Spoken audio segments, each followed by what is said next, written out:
Welcome to the Brent Daniels Real Estate Live Show. We've got an incredible show for you guys today. Today's topic is all about getting consistency in your business, closing one wholesale every single week, one wholesale deal every single week. Think about that. Think about what that means. I had this coach for a long time, Kathy Anderson, from 2012 to 2017, 5 years. I had this real estate agent coach. And she always taught that, every lead that I had, everybody that I was following up with, I needed to put my average commission check at the top of whatever I was using for my lead follow-up. At the time, it was just lead sheets, written out lead sheets that I would fill in, and I would put at the top, their kind of price range and the average, and it was like $6,000, $9,000. As wholesalers, the average around the country, if you take big markets, small markets, smush them together, is about $15,000 every single deal. Okay. So if we're talking about closing $15,000 every single week, that's $60,000 a month. $60,000 a month. You get problems start happening when you make $60,000 a month. All right. The problems start happening because it breaks our brain. And when that happens, we really have to investigate what's going on with our financial thermostat. All right. So we have to understand that from the time that we were born to the time that we were 12 years old, we have been pre-programmed with a certain kind of like hard drive on the way that we view money, the way that we view wealth, the way that we view our ability to go out there and serve the marketplace. It's just been instilled in us in the way that we've seen our parents or seen the people that raised us, and the way that they talk about money and the way that they go and provide value to the world. And we know that the more value you provide to the world, the more income you make. So to get to $60,000 a month, we're like, oh yeah, I see all these, everybody on Instagram is making 100,000, 200,000, TikTok, everybody's making all this money. It's all so easy. It's not. All right. Don't get caught in that nonsense. It's going to take more work than you've ever thought possible. You're going to have conversations, awkward conversations, so many times, thousands of times. You will be in the process of actively failing more than you are at succeeding.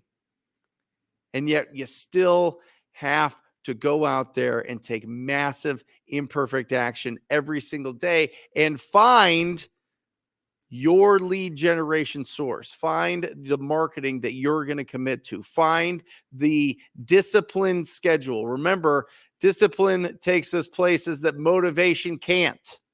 Let me say that again. Discipline takes us places motivation can't. There are plenty of people, and I talk to them every single day, and I communicate, and some of you guys are on here, and you guys are wildly motivated. You guys have the biggest whys in the world to be able to go out there and do it. But the difference between the superstars in this business and the people that just kind of dabble, just kind of do deals here or there, or still are trying to work to get their first deals for so long is the discipline.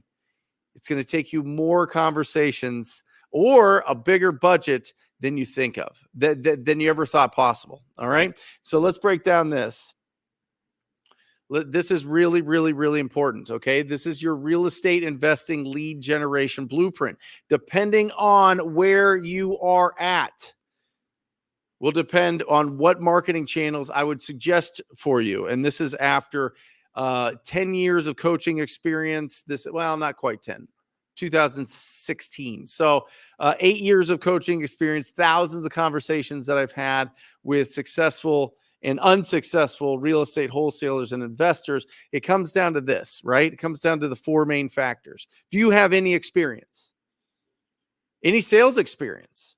Any human communication experience? This is not an engineering business.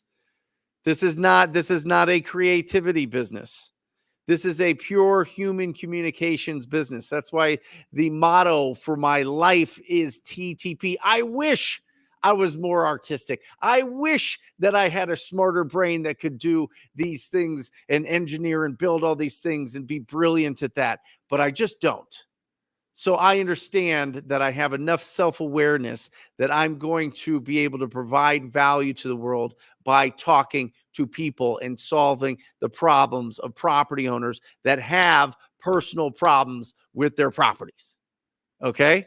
And if you're like me, fantastic. If you're more analytical, if you're more on that side, if you're more of a genius doing that and you want to really create systems for everything, I love it. But the fact is, somebody in your company is going to have to talk to a lot of people. Somebody's going to have to deal with a lot of drama. Some people are going to have to deal. And I'm going to go through a couple case studies here today. In this first hour, before we bring on our first in-studio guest that'll blow your mind.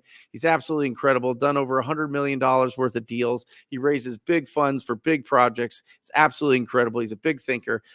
Stephen Pesavanto, he's going to be in here. He's going to to blow your mind. Anyway,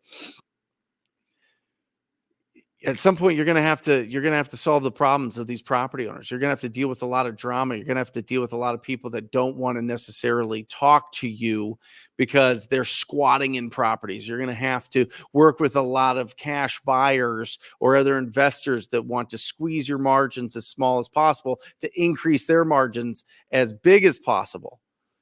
So really understanding how to effectively communicate is a skill.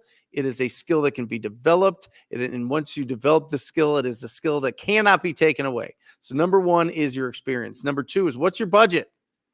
When I started in this business, I got in my 2000, that was the year that this car was built. No, 2002 Lexus ES 300. We should probably pull that up. If you could pull that, I'll pull that up somewhere. It was sand colored. My dad gave it to me after my Mercedes CLS 550 was repoed from my front yard along with a Range Rover. The Range Rover that my ex-wife gave back to me to drive for a little while until they found me and repoed the Range Rover. Okay. So I drove around because I didn't have any budget. I could barely afford to be able to put gas in it. The back window was busted out from a hailstorm in 2010, in October 2010, busted out the whole back window. I had to put literal plastic bags, not like good plastic bags, like the cheap plastic bags and tape on there, driving around looking for properties that needed complete renovation, looking for properties that were dated. And I would write them down on a pad of paper. I would go online. I would go back to my real estate brokerage and I would try to find the phone numbers. I would call them up and ask them if they would consider an offer in their property because I didn't have a budget. I had to trade my time, my effort, my attention for these opportunities to be able to build up my pipeline of leads. Maybe you're not in that place. Maybe you're able to spend some money. Maybe you can hire some people that are going to do the calls for you, do the text for you. Maybe you can buy paper leads. Maybe you can get into pay-per-click. Maybe you can send direct mail. We'll break all this down, by the way.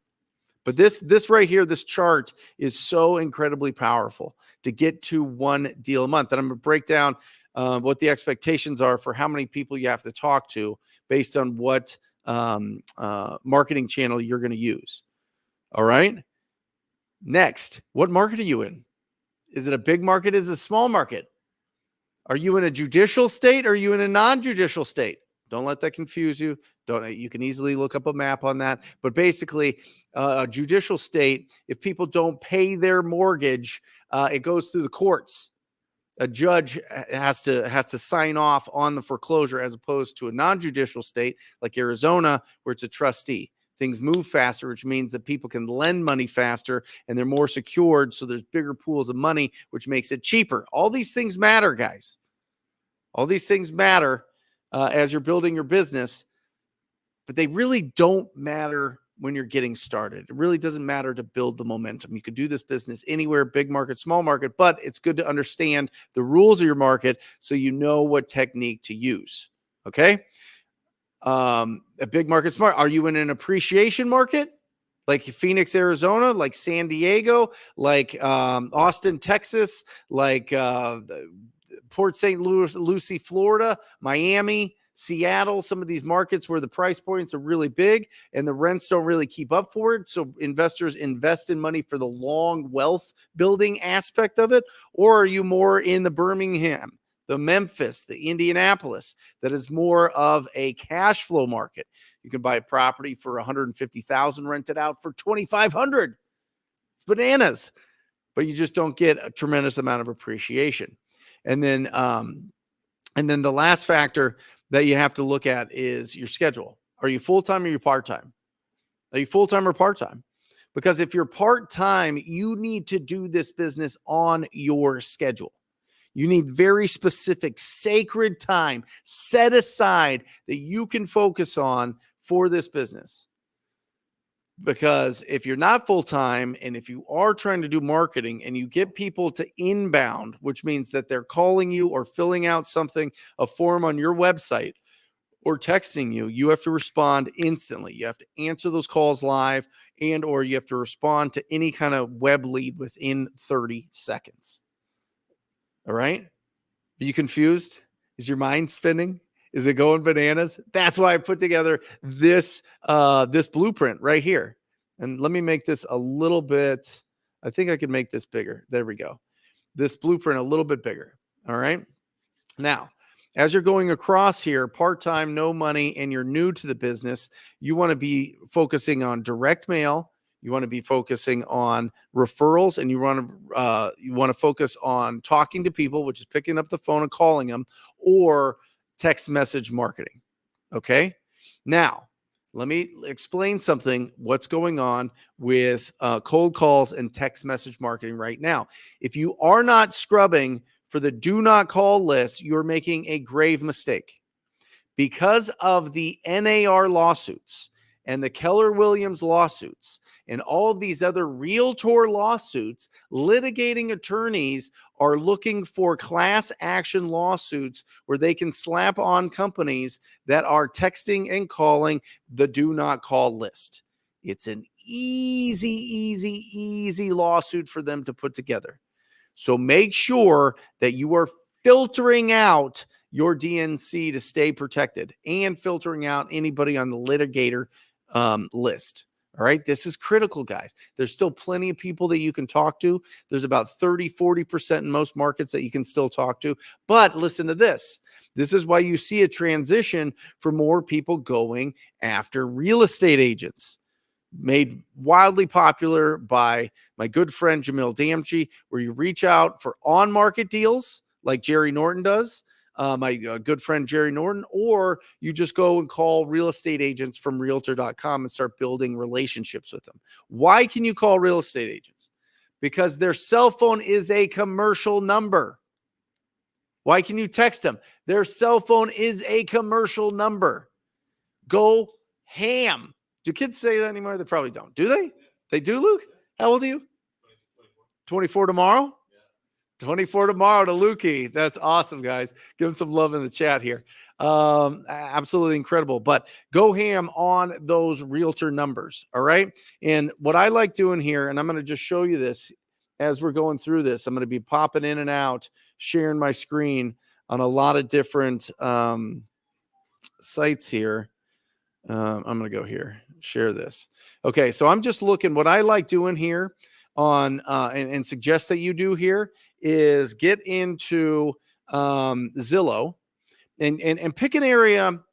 Maybe it's in your main market, maybe it's in the bigger market, but I went into Pinal County. This is the county just south of Phoenix. You can see Phoenix is up here. You can see Pinal County is down here. It's kind of the outskirts, and they're tougher deals to sell because they sit on the market a little bit longer, but you can get ridiculous discounts because people are just giving them away.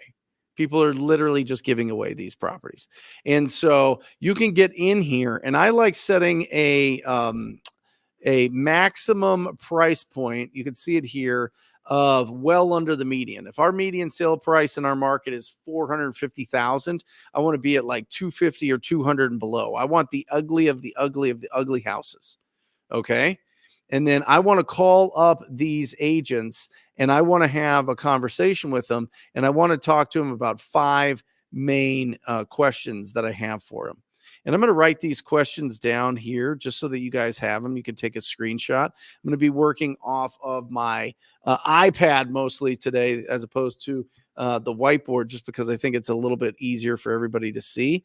But number one is, let me get back here and share this. And I'll just call this agent up, or call a couple agents up until we can stop the screen. And I'm going to go here. Boom. That's not showing up, Matt? Give it a second to tap the iPad screen. Oh, there it is. Okay, got it. Number one is it still available? Why do we ask this question? Because if it's been on the market and it's an ugly house and you ask an agent if it's still available, that's kind of putting them on the back foot a little bit, right? Oh yeah. Okay. Matt's telling me before I start moving around, check. Oh yeah, it's not even on. I'll turn my lav on. There you go. Number one is it still available? Because I want them to kind of be like, yeah, it is, right? If it doesn't, you have to understand it when you're speaking with real estate agents. If you are, if their properties don't sell within a week, they get nervous. 2 weeks, real nervous. A month, they've almost forgot about the listing. They're almost like, well, this probably isn't going to sell in fast markets. So when he says it's still available, I want you to listen to their tone. Yeah, it's still available. Great. Any current offers you're negotiating? Any current offers? Why do we ask this? Any current offers? Well, if there's current offers that they're negotiating, now we know, okay, what kind of offers are you getting? And they're going to start telling, yeah, we've had some low balls. We've had some low ball offers out there, but we know what this is worth. We know what's going on. Okay, great. Fantastic. Any current offers? Boom. Okay. Number three is if they don't sell it, if they can't get their price, what's their plan? Price. What's the plan? Or their plan? Okay. So it's kind of like a weird angle here, but this thing's awesome because it's making my handwriting look a lot better than it usually does, if that tells you anything. All right. If they can't get their price, what's their plan? Right. Number four is, are they open to payments? Payments, right? I don't know if you can see that, but you get it. Are they open to payments? And number five is, do you have anything else? Anything coming up? Anything else? Guys, you use this 5 blueprint here for agents. Ooh, I'm telling you. I am telling you. Is it still available? Any current offers? If they can't get their price, what's their plan? Are they open to payments? And do you have anything else? So let's go back for a second here. If you guys want me to, I will call these agents. So let me know if that would be interesting to you guys in the chat. If you want me to call some of these agents and see if we can open this up and just give you an example. But what you'll want to see is I always look at price history, guys. Look at this. So they went price history wise. Take a look at this. This is ridiculous. It was listed for sale in 2016 for $39,000. Okay. Now they've got it on the market for $155,000. $155,000. They've done nothing to it. Right? It sold for $32,000 back in 2016. Absolutely incredible. And so this to me is just, it screams an agent that probably isn't strong enough with their, or I'm sorry, not the agent, but a seller that just wants too much. But let's give them a call. Listed by, what I like doing here is I'll call this second number Angelica, because usually it's the co-list agent. And usually the co-list agent is the one that's responsible for fielding all the calls. And let's give them a call. See if we can get it. You have reached Angel with Remax A-Barzy Realty. Sorry I was unable to take your call. If you leave your straight to voicemail. It's 10:20. It's 10:20 on a Wednesday. Straight to voicemail. I'm just saying, It's I've got 5 jokes, by the way. I've got 5 real estate jokes that I'm going to pepper in throughout this show. So get ready. Stick around. Let me see if I can get a hold of the other guy.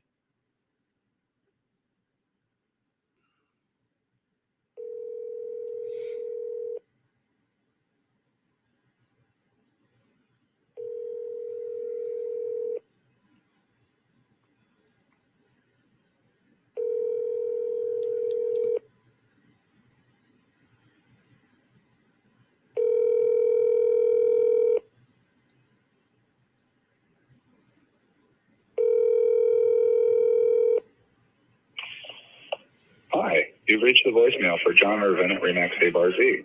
Please leave me a message and I'll get back to you as soon as I'm available. Thank you. Hi, John. It's Brent Daniels calling about your listing at 320 West Pima.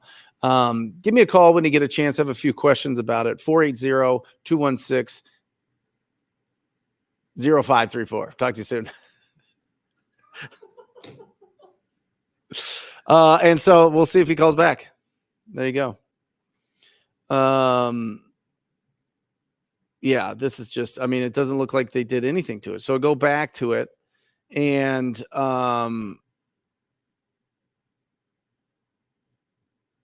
just go down the list. And guys, you could do this anywhere. I don't care if it's in your backyard, if it's not in your backyard, if anything, right? Just call people all day long if you don't have a budget. And if you do have a budget, I'll get back to the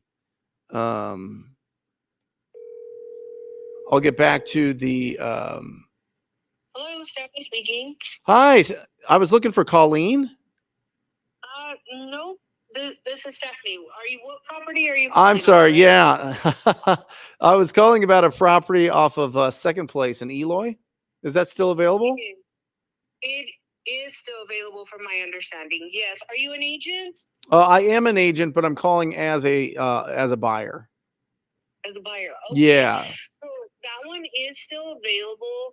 From my understanding, Colleen would have the best information on it. Sure. So I would give her a call direct.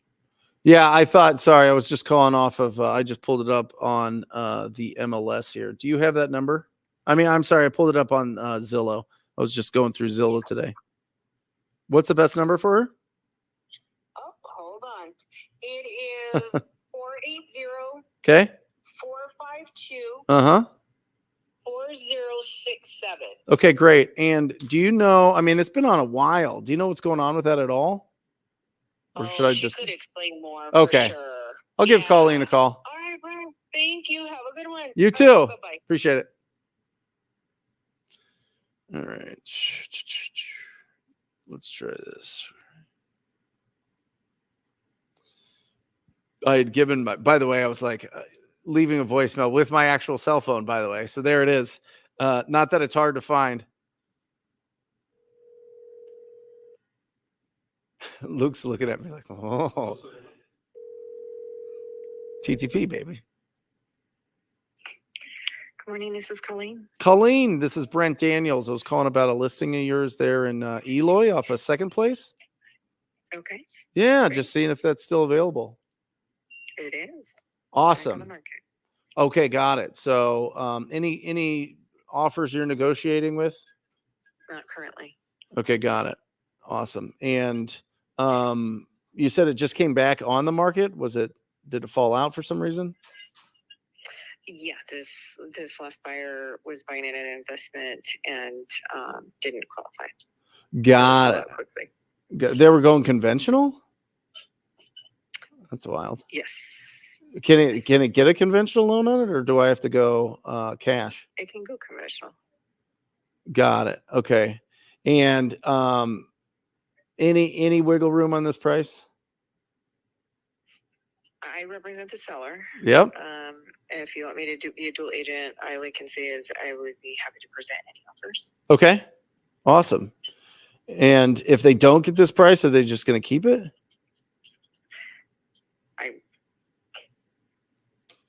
I don't know what the plan is. I don't believe they would like to keep this house. That's why they have it on the market. It is an estate. Got it. Got it. Would they be open to payments on it, or do they just want to get cashed out? I believe they want to just cash out. Okay. Yeah. Got it. Okay. Yeah. Well, let me Yeah. take a look at this. Do you have anything else like this a little bit closer to Phoenix, or is Eloy the, you know? No, I just closed on an REO in Casa Grande. I have another REO in Casa Grande, but not that price range. Coming. Okay. They just ordered a home inspection and a termite inspection on it, so it's a little rough. Yeah, But that's what I it's a different- want. Well, and it's not as rough as second, so it's a 2-story, Okay. bigger home in Casa Grande, REO coming probably in the next week.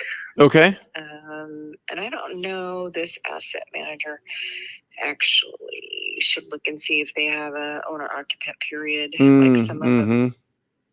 Let me see the last one I did for them. When is it going to be available? Probably next week. Okay, got it. Awesome. Should I just touch base with you then? Mm-hmm. All right. Yeah, that'd be good. I'm trying to remember. Let me look. This last one that I did for them. Oh no, it's been too long. Wait, let me see. I did it in 2023 in Stanfield. Let me see if I had to have an owner occupant period on the last one I did for them. Do you do a lot of REOs? Not a lot, because there aren't a lot of REOs Right. now. Yeah. So, yeah. So from time to time I get an assignment. Sure. Let's see. You do a lot of estate sales or a lot of inherited properties? Just do a lot of everything. You're the best. I don't know. That's awesome. See, I've been doing it a minute. So let's see. All right, listing. When did they list this? I don't see that they. I don't see that they held it to any kind of No investor restrictions. occupant. Okay. Right. I don't see any from the last one. So if you want to look up a house Yep. on Bowman, it is 1553 East Bowman. Yep. BOWMAN. That should be coming sometime next week. Awesome. Have they set a price yet? I did a BPO, but that doesn't always, that Right. usually means nothing. They usually go with their own internal values. Sure. So, yeah. Got it. Okay. I'll take a look at it and then I'll just give you a call next week.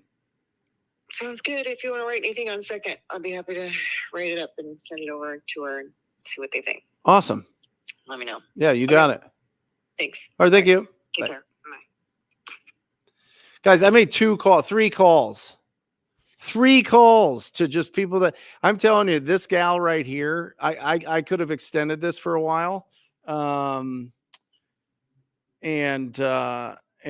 seeing if I should have asked the question, does she have, who her top buyer is, or can I be her top buyer, best cash buyer? I'm buying a bunch of properties. I could have gone that route. But it should have. I usually do, but literally exactly word for word what I just wrote down. And you could tell she was like, hey, I represent, I don't want, I can't, I'm not going to tell you anything. Started warming up, didn't she? Started warming up. I'm just telling you, like, if you just have that certainty and likability in your tone and you talk to enough people that are listing these ugly houses, boom, you are in a really, really, really great spot. All right. Now, let's remove this and get back here. Okay. So guys, that's what I'm talking about. If you're part-time, you have no money and you're new, you gotta TTP. You got to talk to people. You got to talk to agents that have these properties that are listed that are ugly. You got to look at properties that have been on the market for a long time. You got to call the property owners that are in really, really, really rough shape. You pull their list. You get their phone number. There's a tremendous amount of sites. You can get them all over the place. People really like Skip Genie. People like Batch Leads. People like FlipFinder.ai. People really like True People Search, cyber background checks, guys. There is literally no reason that you cannot find the property owner's information or their relatives. okay, or their relatives, and you have that conversation. Scrub out the DNC. What do you do with the DNC list? You send them direct mail. Now, you could do this super, super, super cheap. You could go on Amazon. You could go to probably Target or Walmart or Staples and go find discounted like thank you cards or just plain cards that you just literally write on the card. I know that this is out of the blue, but I was writing you about your property at 1212 Banana Street. I wanted to see if you would consider an offer. Call me and put your phone number on there and send it to them. See how I've got direct mail there? That's sniper approach. I don't want you sending out 10,000 letters, 10,000 postcards, doing all that. No. Just send it out to the list, the DNC list. And then every single day, this is what I want you guys to do. Every single day. The next one is going to be the referrals. Okay. And I talk a lot on this, guys. And this is how you get to one a week. And I'm going to break down the actual, oh shoot, I'm going to the Rhino trip. I need to go to, that's our private group. Let me change this up real quick. Let me share the screen, present, share screen, Facebook share. Okay. Now we're in Facebook. Let's get this out of here. You're going to go to the groups section here. Okay. In groups, you're going to type in, it's probably already typed in for me, real estate, Arizona. Okay. And then you're going to go into any of these real estate clubs, real estate investors, realtors, people looking to buy and sell. I love this. Look at this. You're going to go to the people section. Okay. And you're going to start requesting all of these friends. Request until they stop you from requesting. Keep requesting. And then you're going to get this up. And every single day, you're going to add a story to your Facebook account that says, I buy houses, and put your phone number. I buy houses, put your phone number. Stephanie Hunt, incredible Rhino in the Rhino tribe with Wholesaling Inc., does this every single day. Had a message from somebody she went to high school with. She has an appointment today. Her mom needs to sell some sort of property. I don't know if it's an investment property or a property that they own, but she's got an appointment today for a deal just by posting for the last couple of weeks or maybe few weeks. I buy houses. You're going to add to your referral database. And the goal is to get to 30 people that every single year send you one deal. Send you one deal every single year. Okay? Awesome. So go in there, make sure that you start building that up. You start doing that, you will add an extra 3 to 5 deals your first year, 5 to 10 deals your second year. And by the time it's your third year, you should be getting about 20 to 30 deals from your referral database because they know, like, and trust you. They know you're the person that buys houses. Come on, baby.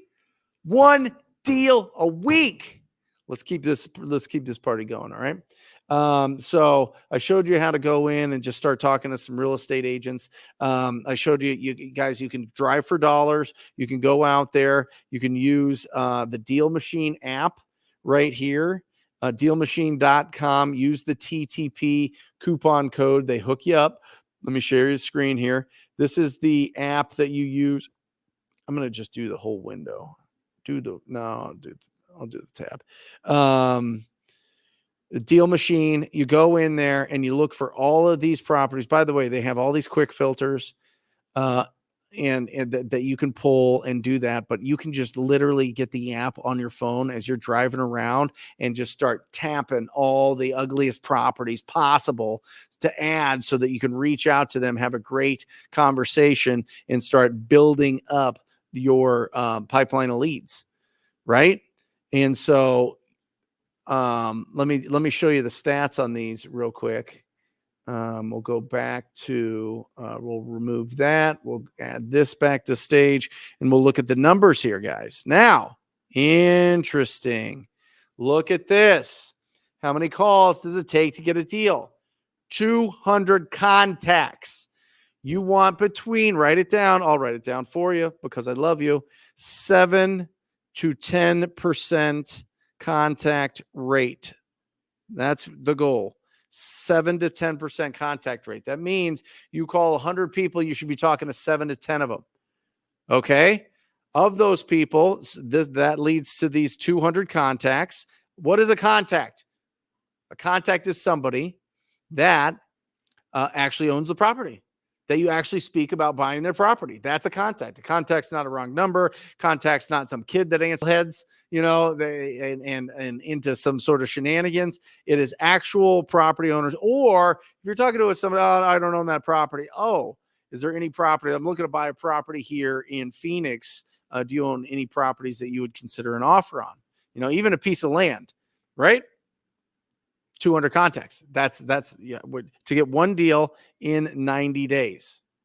And this is what screws everybody up. And we talk about it all the time on this channel. It's like, oh, I've talked to so many people, Brent. I've talked to so many people.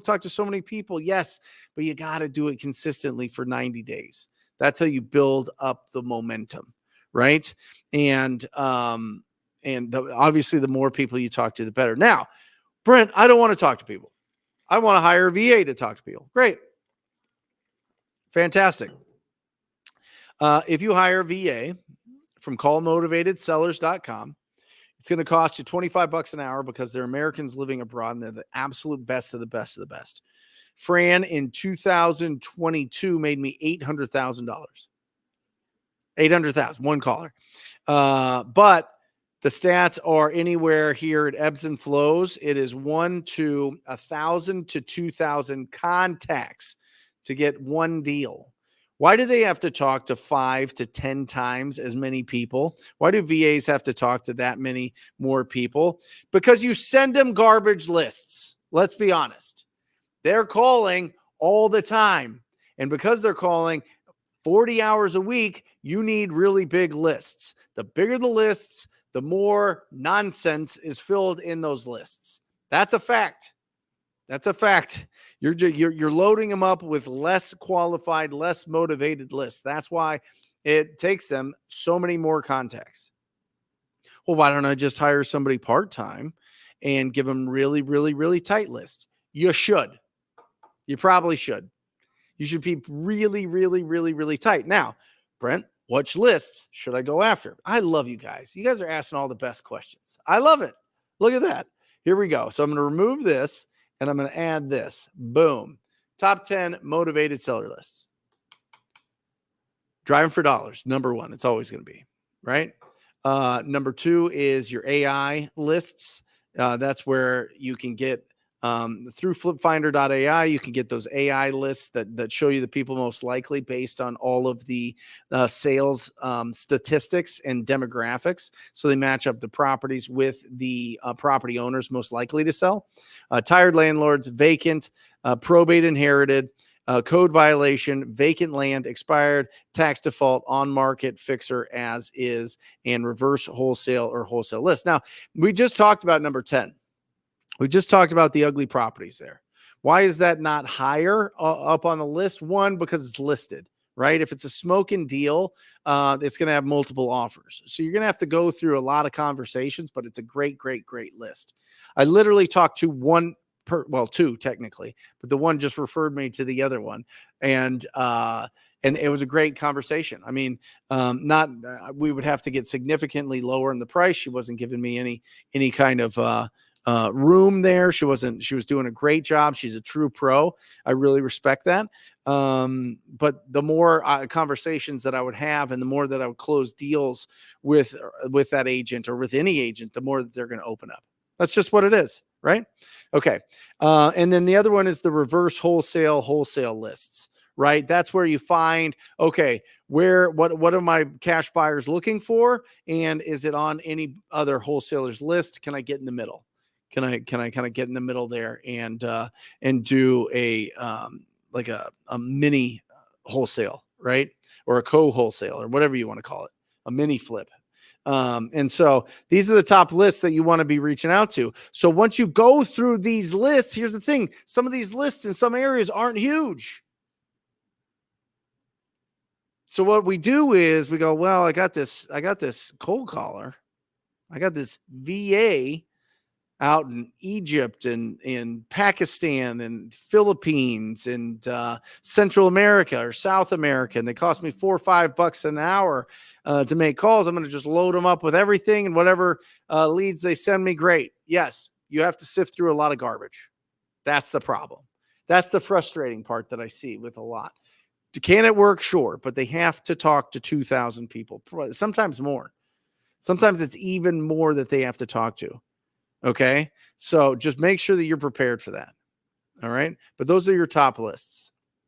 All right. Let's get this back in here. Oh, let's remove this. Let's get this guy back in here. So let's look at text messages. Look at this. Text messages. One text to 5,000 to 20,000 texts. Two numbers that are not on the do not call list. You got to remove all those, right? So you've got 5,000 to 20,000 texts that you have to send out. It's a lot of text. It's a lot of texting that you have to send out. So just make sure that you're prepared for that to get one deal. All right. Now let's look at some of these other stats here when it comes to something called PPL. This is pay per lead. These are web leads that come into your text messages, and you got to respond within 30 seconds. But we're finding there's 1 to 15, one deal per 15 leads. Leads. Get rid of that. Delete. 1 to 15 leads. Boom. Is a deal. All right. 1 to 15 leads is a deal for PPL, and for PPC, it is typically 1 to 15 to 20 leads. So pretty close to PPL leads, pretty similar there. Now, what is the difference between PPL and PPC? PPL is if you have a budget, you got to figure out a budget of 2,000 to 3,000 a month minimum to do one deal. Not even to do one deal. That's just to do one deal a month. To get to one deal a week, obviously you have to do that times 4, right? But typically these leads are going to be anywhere from $150 to $300, depending on your market. And then your PPC is going to be more. Typically, it's going to be between $250 and $500 a deal. But the beautiful thing about PPC is once you've got this up and running in a season account of about 6 months, you are in the driver's seat, baby. This is where I'm at right now. This is where a majority of our deals are coming from is PPC, but it takes a good 4 to 6 months to really get the AdWords and your website really seasoned for your specific market. But the beautiful thing about PPC is it doesn't have as much turbulence as PPL, because somebody could come into your market, pay for outbid you for the pay per leads, and now you get no leads. Now all of your acquisition managers are starving. Now all of your systems have come to a complete halt. That doesn't happen with PPC. That's why all roads lead to PPC eventually. All right. Awesome. And guys, if you need any resources for that, I'm going to remove this. I'm going to add this. I'm going to go to, am I sharing the screen right now, Matt? Present. Yeah. There it is. Okay. Boom. Can I get to the other ones, or is it just stuck on that? I need to switch the website here. Why is this so screwy today?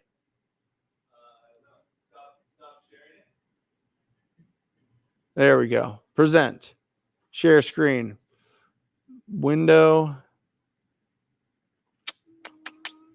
Window won't do window. Guys, if you need the PPL is at ttpleads.com, and the PPC is at talktopeople.com, baby. Talktopeople.com.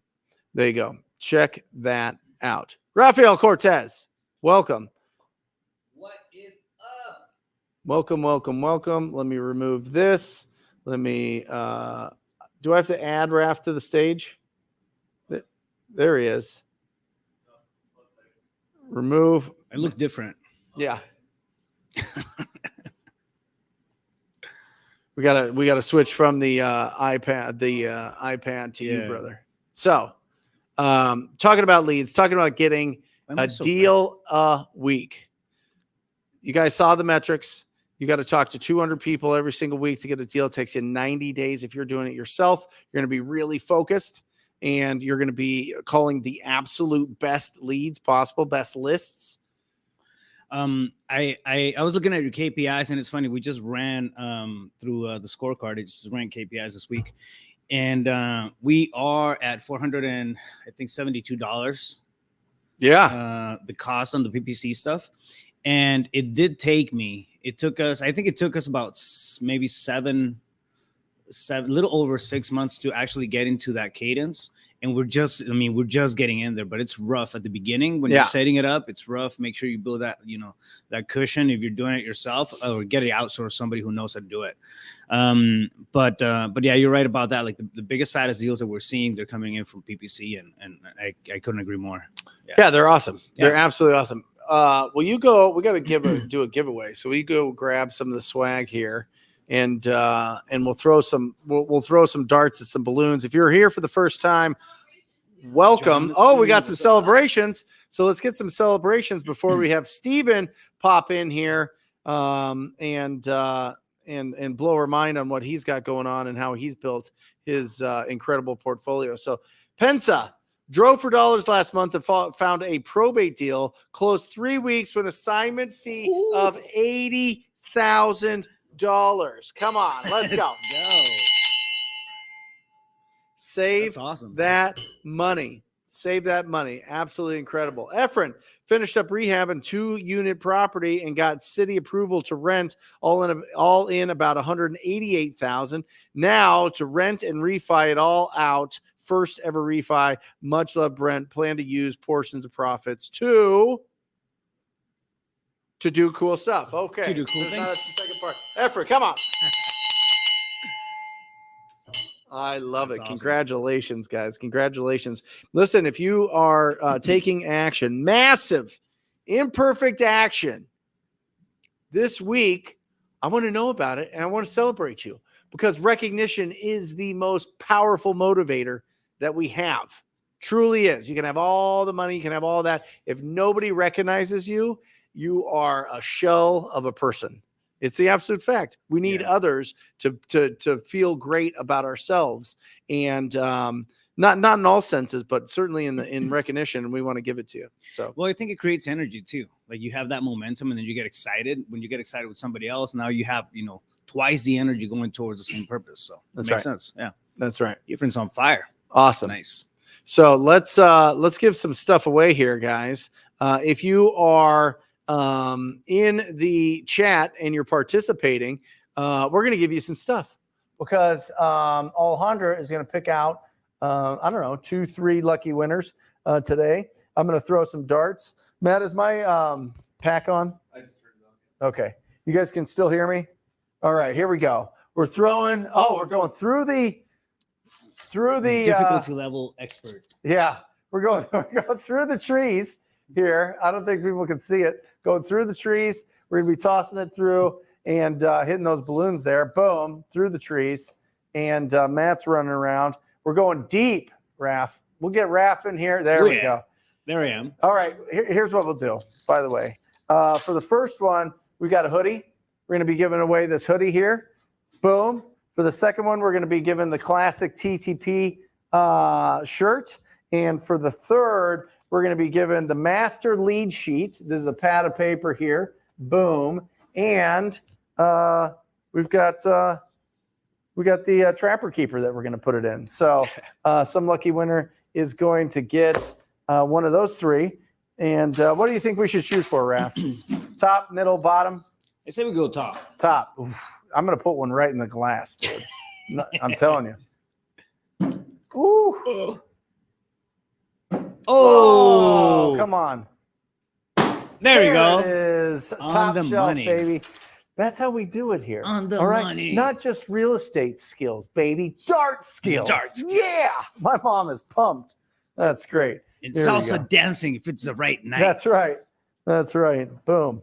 All right. So, guys, put in the participate in the chat, and Alejandro will pick a winner. And the first one is the hoodie. So, absolutely. Thank you for participating, guys. The show is so much better with you guys here, and so much more authenticity to understanding, exactly what questions you have, what you're going through, what successes you're having. And so your participation means everything to us. We want to give you everything you can to go out there and get a deal. And then from there, really grow. Because if you look at it, this is really what we're talking about, right? This is the millionaire blueprint. This was taught to me years and years and years ago. This is not, I'm certainly not a financial advisor, so I'll put that out there.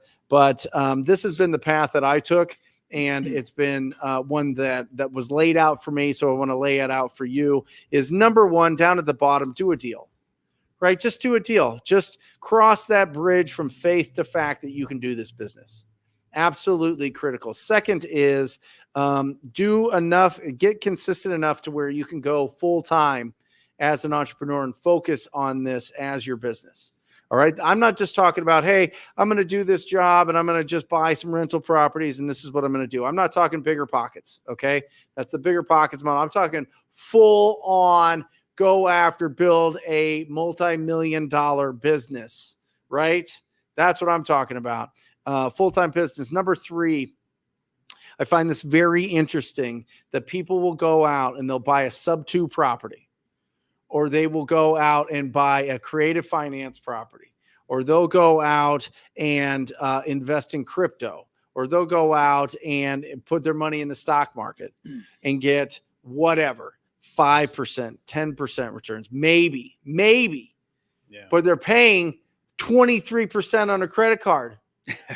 They're paying unbelievable amounts in student loans. And I'm not saying anything bad. I'm just saying, look at if you look at the balance sheet of assets and liabilities, we know that assets put money in our account, liabilities take money from our account. Well, if we're putting money into the account that just goes over to liabilities, it's nonsense, because then we're always behind. It's quicksand. We'll never be on firm ground. All right. And so it's really, really important. Kill the consumer debt, kill the car payments. Kill the credit card payments, kill the student loans, kill all the random little debts that are out there that are just keeping you contained. Because I'm telling you, you pay when I paid those off, I had that big judgment, Raf, right? $742,000 judgment. I had a tremendous amount of credit card debts that I had collections call me and all this stuff. And all, once you get past all of that and you don't have car payments, and you don't have the mortgage payments, and you don't have all these things, it's like you're playing with house money now. You know what I mean? Oh, yeah. The fact is, January through July is basically, January through June, we're working for our business partner, the IRS. Yeah. And then from June to October, we're paying interest. So the average American goes January through October paying nothing but taxes and interest. And living, obviously. But I mean, nothing like disposable income. Yeah, no future building. So kill the debt, invest in the assets. I was always taught that. I was always taught, but I want to own real estate. Great. You're going to get $100 in cash flow. Yeah. And you have a $700 credit card bill. Yeah. You know what I mean? It's like crazy. And then financial freedom. Once you invest in the assets, financial freedom. Boom. Boom, boom, boom. That's where it's at. So that is the goal, guys. Do a deal. Do it as fast as possible. Go full time in this business. Kill the debt. Invest in assets. And then get to financial freedom. Got it? And again, guys, if you're just jumping on now, make sure that you understand the lead generation blueprints based on, are you part-time, full-time? Do you have a budget or no budget? Do you have experience or no experience? And are you in a big market or a small market? Yep. How's your week? It was good. Yeah. Yeah, really good. Awesome. Can't complain. Did a day trip yesterday. Locked up a couple deals. The team did, so it was fun. Got to spend the day with my Yuma team. Your Yuma team. Yeah, Awesome. A couple guys down in Yuma. It was a good team meeting, style type of stuff. So solid. Yeah. How many different markets are you in, Ref? Mainly 3 right now. Well, 3 states, multiple counties in those states. Yeah.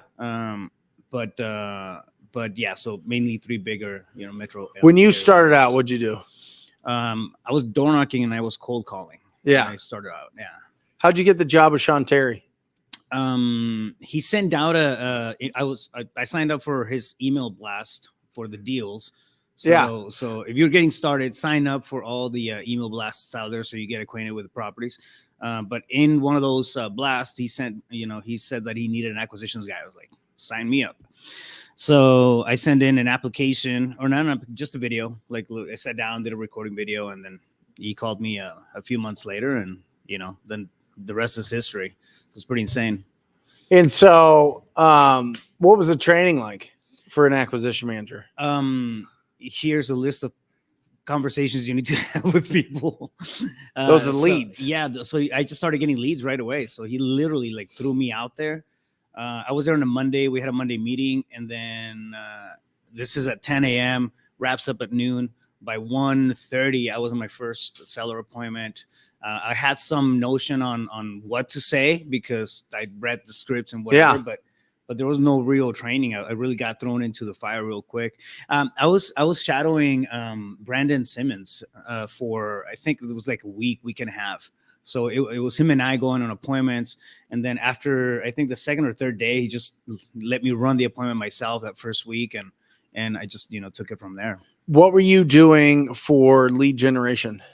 What was he doing at that time? Yeah. He was doing PPC. Really? So yeah, a lot of it was PPC. There was some cold calling happening, but mainly PPC. Mail? Direct mail. He was doing a lot of direct mail. But yeah, he was throwing a big budget, and he's always leaned into it. I think his approach was different though. He was very localized on PPC. Yeah.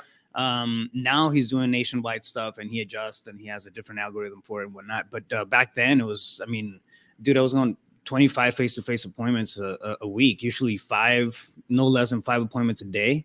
And it really comes down to, putting in the reps. Yeah. Like that's what it comes down to. So, awesome. Yeah. Do you want to hear times. one of my 5 real estate jokes that I've prepared for the show?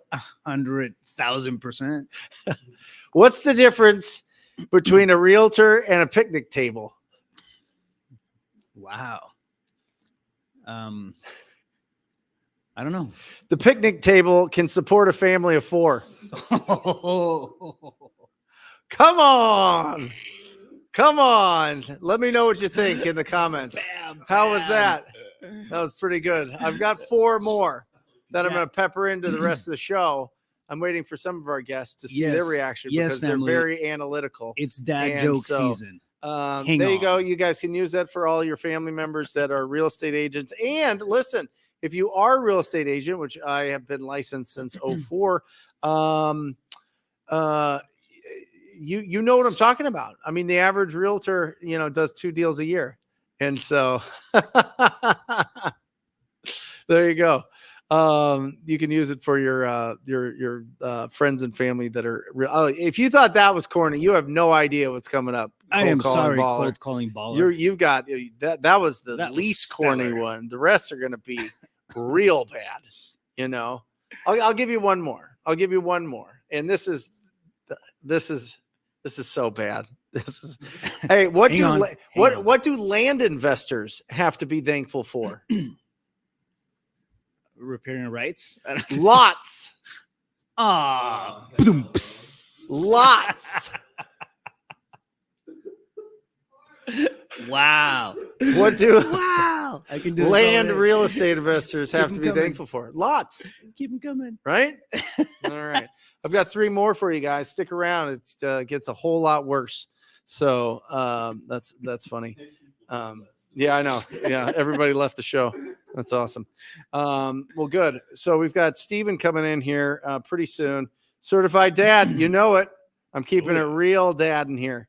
One thing that I did want to show you guys, I don't know if I could still go into this. Let me switch from RAF real quick, Matt, because I think that this is really important. When we're looking at every single deal that we're evaluating, and let me get here real quick.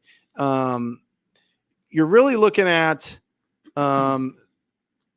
you're looking at this matrix here, okay? And so over here is the price expectation. Oh, here we go. The price that they're looking for, and the condition of the property, okay? And so what happens, we're talking about doing a deal every single week. Well, we could do a lot more deals if we understand the different tools in our toolbox, okay? And where we live as wholesalers is right in this like terrible, and they don't want a lot of money zone, right? You know, if it's terrible and they want a bunch of money, it's, you know, you got to be real creative. And for the most part, it's pretty, it's not going to it's usually not worth it. But what happens when we run across, when they're in the opposite section here, when they're in this segment where the property's in good shape and they want full market value? Okay. Give me some thoughts on what you would do, Raf. They can't see you, but they can hear you. Well, I mean, you get creative Yep. on the financing. You can go seller financing. This is where you know, strategies like novations, and I feel like you got to have more tools in your belt, right? For Novation, kind of sure. So it's not necessarily that you're losing the deal and you can be left out. If there's, you know, room and some equity in there, you can probably create, you know, something that will make sense in terms of you know, structuring the deal. So yeah, for the most part, I mean, that's what we go after. We'll try to do a creative financing deal where we do a wrap, we do Yep. sub 2, Yep. Or go the innovation route. What's a wrap? Explain a wrap. So you're taking over the existing mortgage. Mm-hmm. It's creative financing at the end of the day, but you're taking over the existing mortgage. Depending on what type of loan it is, you have the ability to do it. Yeah. I don't mess around with like FHA stuff. I know that people do wraps and they take over that kind of stuff. I just don't like messing with it. It's just, you know, too noisy for me. Right. But you have conventional stuff that you can create instruments where you actually take over the responsibility of those payments, and then you know, if you have to, you can create a second, and you can get really, you know, really crafty when it comes to structuring deals that Love way. it. I just, this section here, guys, and this section here is like a dead zone, right? When it's a terrible property and they want full market value, or it's a, you know, if you can get this is like, ooh, this is the best. I'm going to put a heart there. If you can get a great looking house and they just don't want anything for it, that's the boo. Yeah. Those are the big deals, right? Yep. But it's when it's a terrible deal where they want a significant amount of money there. You can do it, but it'll have to be in payments. And I would just suggest real quick here that whenever you're negotiating with a property owner, use the 5, 10, 50 rule. Okay. 5 is you want to put 5% or less down payment. Okay. 10 is years to balloon minimum.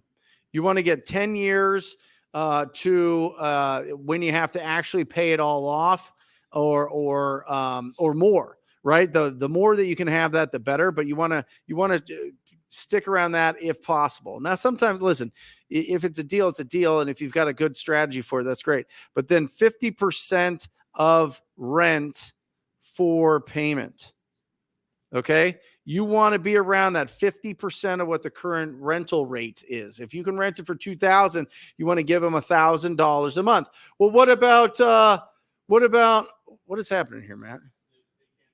Oh, okay. Sorry. I've got a vanity screen here that I'm looking at. 50% of rent for payment. If they want 10% interest, they want 8% interest. Great. But just do it over a longer period of time. Do it over a longer amortization schedule, which is a mouthful to say, even harder to spell. I'm certainly not going to try to do it, but I could spell amortization schedule. Probably. Of course you can. Yeah, probably. I think so. Anyway, but 50% of rent for the payment. Guys, that is the rule. Steven, get over here. What are you doing? Come on over. I've got a mic and a seat here for you.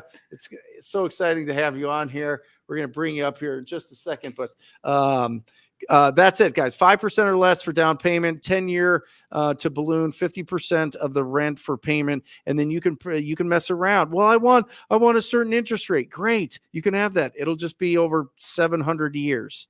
You know what I mean, or whatever. Yeah. You know, you can play around. Remember, when it comes to negotiating, guys, there is 3 main factors. 1, price.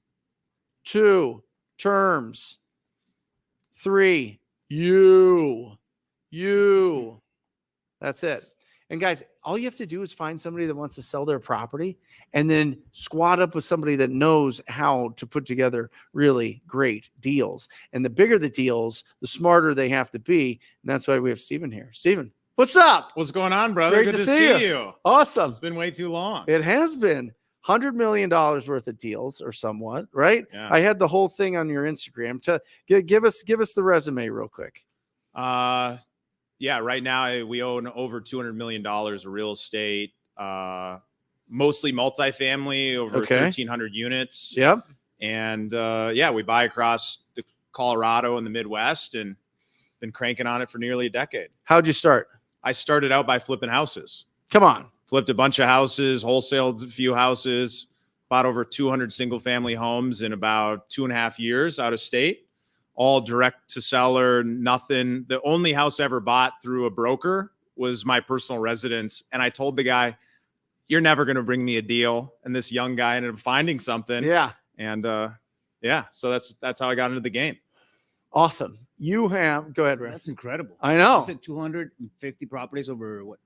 Bought over 200 properties in 2.5 years. How'd you find them? Wow. Direct mail primarily. Almost all direct mail. At one point, we were sending, up to 100,000 mailers a month. Okay. Didn't need to do that, but, we wanted to go big and it worked. We had a pretty solid team and, everything was, acquisitions guy on the ground, having conversations. At the time, I lived in California and Denver. Yeah. And then, but we were buying in North Carolina and Minneapolis. Yeah. Got it. Yeah. Why? I had a great partner who moved out to North Carolina, and, California is a pretty tough market. Denver's a pretty tough market. And quite frankly, back in 2015, 2016, you could buy a house in Raleigh for $250,000, $350,000 and, make a really good spread on it. Yeah. Love it. But then I got burnt out and I moved over to commercial and multifamily. Matt, will you put up when you get a chance? Were you doing Steven's full name here, creative so that people can financing find him? or any of that stuff on those deals? Was I doing creative financing on the flips and The acquisitions, like the yeah, buy I mean, hold? we executed all kinds of creative financing strategies. Most of the time we were buying with cash and we're using private money or sometimes hard money. Yeah. But there was a handful of deals. I mean, one time I was in Durham, North Carolina. It was probably 6 months or less after we started buying in that market. And I'm walking around an area that, I would call the hood, but it was gentrifying very quickly. And what was so fascinating is right across the street, there's a brand new home. And then there's, a crack house. Yeah. And I was walking around, doing little foots, seeing exactly what's going on so I could understand out of state, what's this neighborhood like versus this. And I run into this guy. And this guy's like out and it's a vacant lot and he's got a shed on it and he's messed around on his lot. And I go up and I start talking to him. I start asking him some questions. I find out that he's got some taxes that he owes and he's due. And so we put together a creative strategy where I bought that lot for $60,000, no money down, no money up front. And we paid him a little fee on the side so that he could have some money to do what he needed to do. But we were able to buy it and build a new house on that lot before we even paid him. Wow. That's $120,000 lot bought for $60,000, but it was a win for him because, he was trying to solve a tax issue he had and we were willing to be creative and work around it. Yeah. Love it. It's awesome. But there's a lot of creative stuff actually in the multifamily space as well. I mean, It's mostly, right? Right now, especially getting deals that you can either assume the loan or what we're finding, especially in the like 50 to 100 unit multifamily range. Now, when we moved out of single family homes, we moved into buying, 150, 200, 300 unit buildings.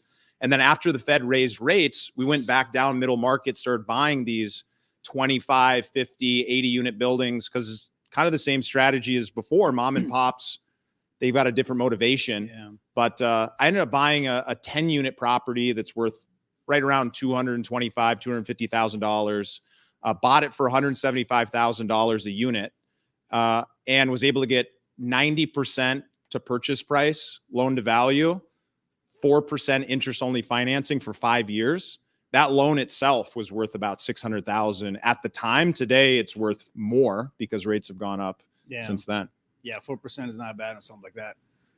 That's awesome. What are your 5 success principles?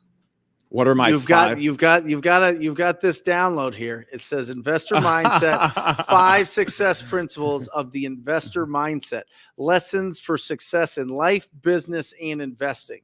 Yeah. Well, I'll talk about a couple principles to think like an investor. Yes. I think those really play in well today. I mean, one of the core principles of thinking like an investor is investing in yourself. So it's going out and learning everything you possibly can, because the best investors, what they have is they have insider knowledge. They have a unique advantage, because when I was in the house flipping game and I understood how to go and find houses and how to market to them and how to build a team, I had an advantage over most other people at the time, because they didn't have that skill set. They were buying off the MLS and other things like that. Yeah. And in the multifamily space, the reason we've been able to have so much success is because we know the difference between this block versus that block. But more importantly, it allows me to move more quickly, because when I get a deal, I already know everything about what those rents are in that neighborhood, how much the construction is going to cost, all of those things. And so I can go in from day one without having to spend as much time underwriting and doing due diligence on the deal, just back of the napkin math. And I can find opportunities other people can't. And so that's the first thing, is you have to invest in yourself. You have to invest in becoming an expert and having that insider knowledge. Is that experience?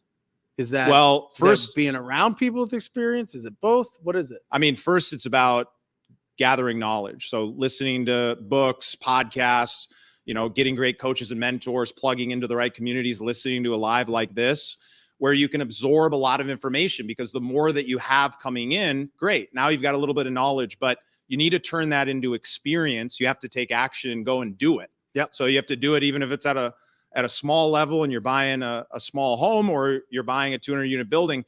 Each thing is going to have its own experience. And in that process of turning something from knowledge into experience, it gives you wisdom. And that wisdom is what allows you to solve problems.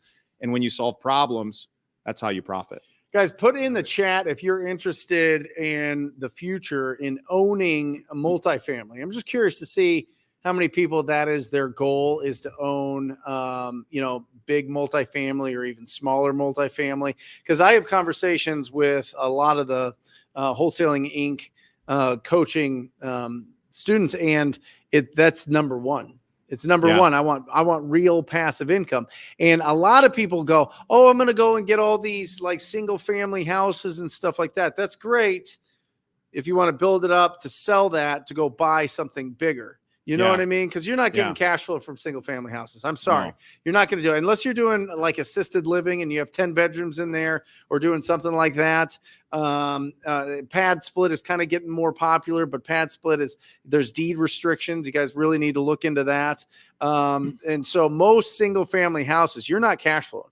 That cash flow is going right back into that property. You got to have a lot to make it count. I mean, to make a dent on the single family, it's just more. You just get more doors. It's just more cost, as opposed to going in and doing the same thing per unit. Right. So if I go back in time, I would have just jumped right into commercial, because there's so much benefit of the economies of scale when you're buying 50 units, 100 units, 200 units. It's easier to manage 200 units that are in one building than it is to manage 50 properties that are separate. Right. And so you get that economies of scale.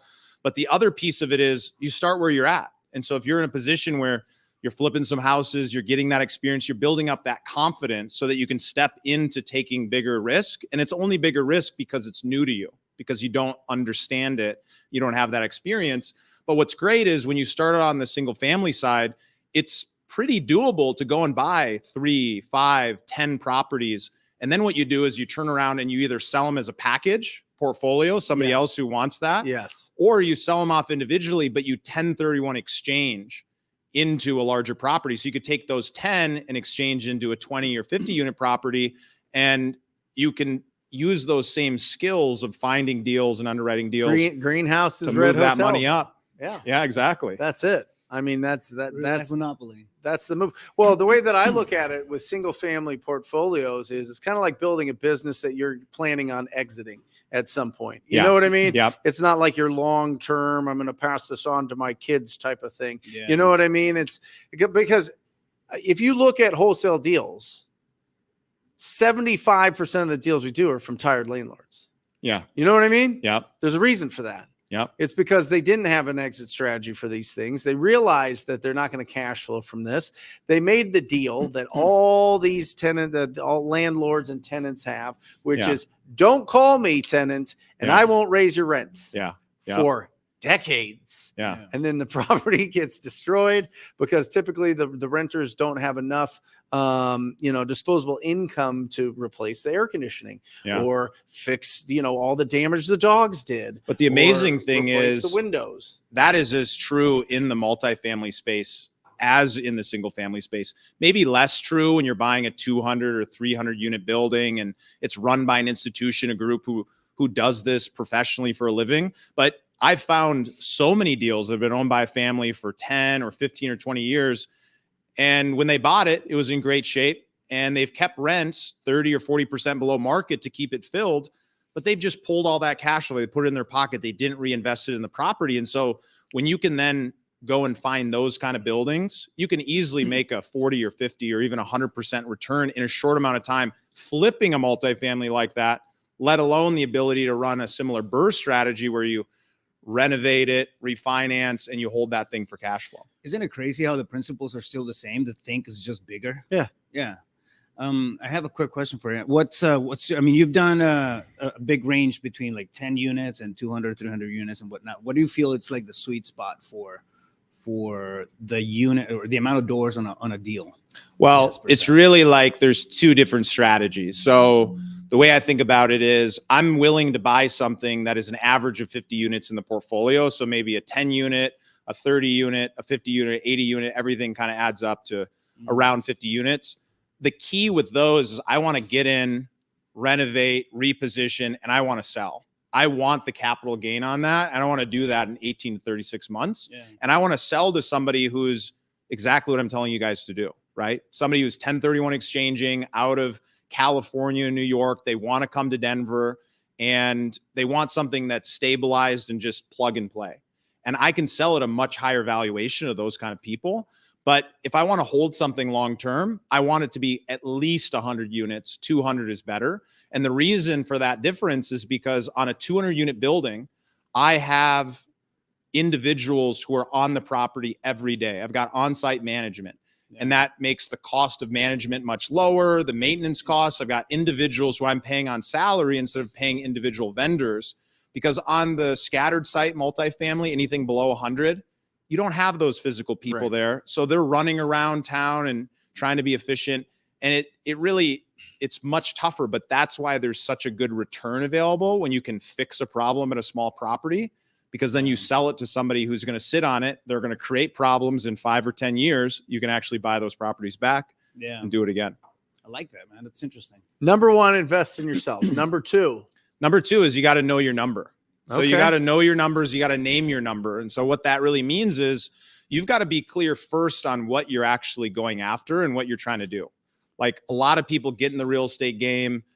They say, hey, I just want to do some deals. Well, great. You're going to do some deals. But if you get clear about like why you're doing it, do you want to build a big business? Do you want to spend 40, 80 hours a week building something that creates massive value in the long term? Or are you looking for passive income? And so once you know the purpose behind it, then those are two different roads. It's a very different road. I'm an active operator. I'm running the business. I'm doing the activities, but I'm doing that because I know long-term I can create massive generational wealth, and I can easily turn some of that into ongoing passive income or sell the company at a huge multiple. Why do you want massive wealth? Man, it opens up doors, baby. It's a key. Okay. It's a key that opens up doors. It's a universal key that allows you to solve many different problems. It doesn't solve the problem of you being happy or discontent or whatever personal issues you have inside, but sure, it sure helps bringing the right people around you so you can solve those issues internally. But it allows you to do amazing things, to jump on a plane, fly out, to hang out with cool friends. It allows you to go on vacations, and it allows you to have the security to know that things are taken care of. Because here's the key piece about naming your number. Once you understand that vision, what you're actually trying to build, you can then back into the number that you need to live the life you want to live. Right. And so like a basic example, yours might be higher, other people's might be lower, but you want $10,000 a month. Well, how do you get there? How do you get to $10,000 a month? Well, what's wild is once you understand the power of compounding, $100,000 compounded 4 times will equal 1.6 million. And with 1.6 million, if you just lend that money out or put it into something that's creating 8% cash flow, boom, you got $10,000 a month, comes in every single month, and you're not even touching the principal. Right. And what's crazy is that's one investment. No matter where you're at in your life, you can come up with $100,000 some way, somehow. And if you take that, and the faster you compound it, the faster you get there. But you know, if you compound every 5 years, 100 grand, one investment turns into 1.6 million in 20 years. And if you double it every 3 years, that's 12. And so just imagine what it would be like if you just but that would be place every 3 one of years those. would be 25% return every year compounded. That'd be pretty outstanding. It's doable. Yeah. It's very doable. Does- It's very doable. Now, the key is you have to here's know a the little right trivia. people. Here's a little trivia for anybody. Don't Google this. If you know the answer to this, put it in the chat. What is the rule of 72? Put it in the chat if you know what the rule of 72 is. This was taught to me my senior year of high school, and it is probably the only thing I remember from high school, which it might tell you something about that. But put it in if you know what the rule of 72 is, and be interested. But definitely, if you don't, look it up after. Doubling your money every 5 years is 20%. Double your money every 3 years is 33%. So are those high returns? Yes. But if you're running an active strategy, whether you're investing that money yourself and you're actively going out and doing the renovations and holding the property, or if you're investing with a professional who runs a fund or a syndication, it's possible to create those kind of returns. Now, are they above average? Yeah, absolutely. But that's the key, is when you have insider knowledge and you have relationships with people who have insider knowledge, you can essentially hire them to do the work for you, and you get paid 60 to 80, sometimes even more of the profit, because your money's working, right? And so it's a fascinating world, but the key piece of it is you have to understand what you're actually going for, like why you're doing it. And then you can find the right strategy to get there. Like if you need the 100,000 first, great. Let's wholesale some houses. Let's flip some houses. When you say know your number, it reminds me of there's a section of Think and Grow Rich where they have this thing that you write out a certain amount of money by a certain date. Right. And I remember doing that in college and going through that. And it was a good exercise. It's something that I would read all the time and really put into my head and put into my head and put in my head. How do you know what your number is? How do you know what to put in the little line that they have in Think and Grow Rich? You know what I mean? Well, the key is you have to choose something. People now, so it's a these decision. Kids now are like billion. Yeah, billion, yeah, it's but like billion. It's you like want to choose something that's 1,000 million, reasonable, but is a stretch. Yeah, right. Because if you can connect, the biggest lesson I've learned as I've gotten older and as I've done more investments is realizing how small I thought at the beginning. Right. Like now I think running a firm that owns almost $300 million of properties, now I think I'm small. Right. Because I'm hanging around people who own billions or many billions of dollars of assets, and they're just playing on a different game. And so the key is not to get pulled into someone else's game, but figure out what yours is. Yeah. But you can back into that number by looking at, well, what is it going to cost to live the life I want to live? If you want to fly private jets and live some luxury high-end life, you're probably going to be making $50,000 or $100,000 a month. If you want to live like a really comfortable life and you live in middle America, 100 or 200 grand a year is going to do it. But you can back into that by figuring out, like, what is it actually going to cost to do the things I want to do? Do you want to go on vacation twice a year and fly private. Well, you probably don't need your own jet. You can charter. Right. You can have that experience. And so you back into that number and then you look ahead at, and I would recommend doubling what the number is today because inflation is going to play a role. And then you go out and you do the magic. So does your know your number change once you hit the number?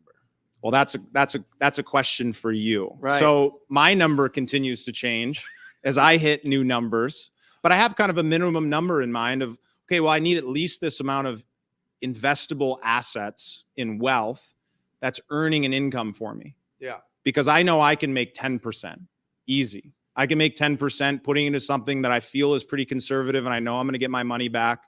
And so with $10 million, I'm making $1 million. I'm making $1 million bucks a year. I'm in a great spot and it's passive, and the taxes on passive income is a lot less than if you were actively earning it.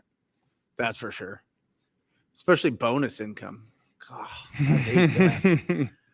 But my accountant takes like 60% of bonus income. I'm like, what is happening here? This is ridiculous. We need to get you more write-offs, brother. That's right. You need to get a lot more write-offs. I mean, that, and when you get into Trust me, that I'm category, fighting the IRS right now because of the write-offs I have now. They're brutal, man. I'm telling you. You get to certain things, the more money, more problems. For real. Well, the government's your biggest partner, whether you like it or not. You don't have a choice, but they do lay out this incentive plan that says, hey, if you do these things that are going to help the economy or help solve problems we have in the economy, we'll give you write-offs. Yep. And so you can stretch and go into areas where you have to negotiate. But even if you do things exactly right, they're going to audit you. Yep. They want to know, how do I get my money? Yep. Number 3, so number 1, invest in yourself. Number 2, know your number. Yeah. So you invest in yourself, you gain skills, knowledge, wisdom, you know your number. And then 3 is you have to understand the benefit of partnerships, right? Whether that partnership, you're thinking of partnerships as people I'm going to hire and pay a salary in my business, people I'm going to hire and pay a percentage of profit or participation, people I'm going to hire that are going to go execute and do the magic that is running a real estate business or any kind of investment. So when you understand the benefit of partnership, you understand that it's key to have alignment. You want to have strong alignment. Like when you hire a great sales guy, you want that guy to make a lot of money. Yes. You want him to make a lot of money because you want him to be motivated, and you want him to make a lot of money when you make a lot of money. So if you find the right employees and you incentivize them, they're going to make a lot of money. They're going to help you build that business. And it's as important when you're investing with other people. So you can have alignment by partnering with your friend, and your friend puts up the money and you go do all the work and you guys figure out some kind of equitable profit share. Or you can partner with somebody who's an expert and does this all day and builds funds and buys property, and they have some value that you don't have. Maybe they have the experience, they have the balance sheet to sign on the loan, they have the insider knowledge about those specific markets and areas that allow them to create a higher return than you could. And as a result of that, you're in a better place. And more importantly, you're getting paid when they get paid. They're getting paid after you get paid. And that's how you line it up to make sure they're going to go do the right thing. Because if they're really experts, they want to make the most money. They don't want to go into a bad deal. Right. So they're going to pick deals that they believe are good deals. Otherwise, they're going to work on those deals for 3, 5, 10 years and make no money. And you absolutely don't want that, and they don't want that. Guys, if you're getting value here, make sure that you give Steven some love in the chat. He's about to throw some darts at some balloons. You think that he's awesome now. We'll see if he can hit the balloons back here, because we give away a shirt, a hoodie, and or a trapper keeper with our lead follow-up pad. And I think we should have you start throwing now before we get to the last 2 of your deals. So, Raph, if you'll set them up here, I will present here real quick, guys. The you guys top, know how to make things entertaining. The top. That's one thing for sure. Listen, you can't walk in here wearing a black vest and a whole black outfit, looking sinewy like Spider-Man, and not be good at throwing darts. Here we go. Top shelf is the hoodie. We've got the classic TTP shirt for the middle one, and down at the bottom, we'll give you the master lead sheet complete with the Trapper Keeper. We've got this one. I thought we sent this one out last time. Maybe we have 2 of these things, but old school. We're going to be sending it out. Yeah, right. Master lead sheet here. Everything that you need to keep your leads organized. Boom. All right. What are we going for over there? Go for it. I mean, we already gave away a hoodie, which was top. So I get 1 dart, or I get you 2 get as many darts as you want All right. until you hit it. But everybody's watching. Here we go, guys. Come on, Steven. Oh! This guy is unconscious. I mean, you made it. You This made guy is you made it a unconscious. high pressure We situation. gave it another hoodie. That's absolutely awesome. Well, they wanted the hoodie, so there you go. He definitely has been training for They got that. a lot of love out of the audience. Love for the hoodie, your except throw. it's 95 degrees here. Yeah, it's probably 105 degrees Yeah. here. But first throw, guys, I think that is a new record. First throw. We're gonna have to scoot you back. We're gonna have to scoot you back. Just so you know, I We're hold gonna- the record. We'll take for when- the opposite. His first Oh, time. yeah. It took him like 14. I had to go back and pull the darts out. We had to get a new board. I mean, it was crazy. This is crazy. I'll call that luck. I haven't thrown a dart in years, but That is awesome. Well, So, okay. So number 1, invest in yourself. Number 2, know your numbers. Number 3, benefit of partnerships. Number 4. that's a good question. Yeah. That's a really good question. What is number 4? Okay. I have no idea. No, I'm just kidding. But I think one of the biggest lessons that I've seen very successful people, very successful investors and business people is that they know how to hedge downside. Yep. They understand how to go and do due diligence. They understand risk. And so that's a really important thing when it comes to the game of investing is if I can get a 10% return and there's almost no downside, that's pretty great. Understand. If I can get a 20% return and there's just a little bit of downside, that's so much better than going after a 30% return with a lot of downside. And so when you're doing an investment, you want to get in and do the due diligence. You want to understand what are those specific things about this investment strategy that I need to understand and that my partner needs to understand for me to say, hey, they've really got their head wrapped around it. Right. And you want to look for those opportunities where you can make high returns and take low risk, because high returns doesn't necessarily mean high risk. It can, but if you get in alignment with the right partners and you have the right knowledge and you know exactly what you're going after, so it fits your investment strategy, you can greatly reduce the risk. And that's what allows you to compound your money faster and to be able to get closer to the real reason you're in the game. Well, as you increase your skills and your experience and your network, your risk is reduced. Yeah. Right? It's when we get into things that we're ignorant of, or we don't understand the full amount of risk that we're getting into, or we don't understand the assets that we're buying into. We don't understand, what can make a good investment a bad investment, which leads me to my third joke of the show. You ready for this one? I've had 2 other jokes that I thought were hilarious. I'll give you the last one. What do land investors have to be thankful for? I don't know. Tell me. Lots. All right, here we go. Dad jokes. I finally figured out how to make a quick $1 million in real estate. You start out with 2 million, and in no time at all, you have $1 million left. We have all lost it there. There you go. That's number 3 for the beautiful audience out there. They come every week for my good jokes. Yeah. Isn't that incredible? Yeah. But it is the truth. I mean, a lot of people come into this business. They've made a bunch of money outside of real estate. They come into it. They think they understand what this business is about. They don't really get the right counsel. They really don't get the right. They think everything is the right opportunity because what they did in other industries turned to gold, and then all of a sudden they lose a tremendous amount. I see it all the time. Well, there's so much that you don't know coming into something new. And you think, hey, well, I've run a business and it was in retail. And I think, oh, well, it's going to apply to real estate. Some of that's true. Some of it is applicable. And the same is true between single family and multifamily. Yeah. It's a different game. There's a lot of things that are similar, but it's operating at a different level. And so when you can understand how much risk there is, you can only get there by having that experience, by having good counsel, by having good attorneys, by having people who really understand something. And that's what what is going to allow you to be able to get better returns than if you're going to go somewhere else. Because truth is, I buy multifamily real estate. Yeah. When I look at deals that other people are promoting and I look at the underwriting, even though I have tremendous amount of experience, there's dynamics that I don't know because it's a market that I don't work in. Right. So there's some things that I have to say, hey, well, there's extra risk here because I don't personally know that. I have to call in a favor, talk to a broker, talk to somebody who understands that market. But then I also see things that I'm like, this is super risky. You're betting on it because you love the returns, but you didn't understand what's behind them, how you actually get there.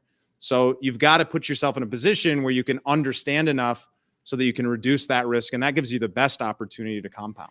Well, I think that comes with wisdom, as you mentioned before, right? I mean, we go through this learning curve. A lot of times we feel like we don't know anything. Sometimes we may understand a little more than what we give ourselves credit for, but until we practice stuff and we actually get in the trenches of the actual deals and start working these things, that wisdom doesn't come. The spidey sense is not going to be there yet, right? Yep.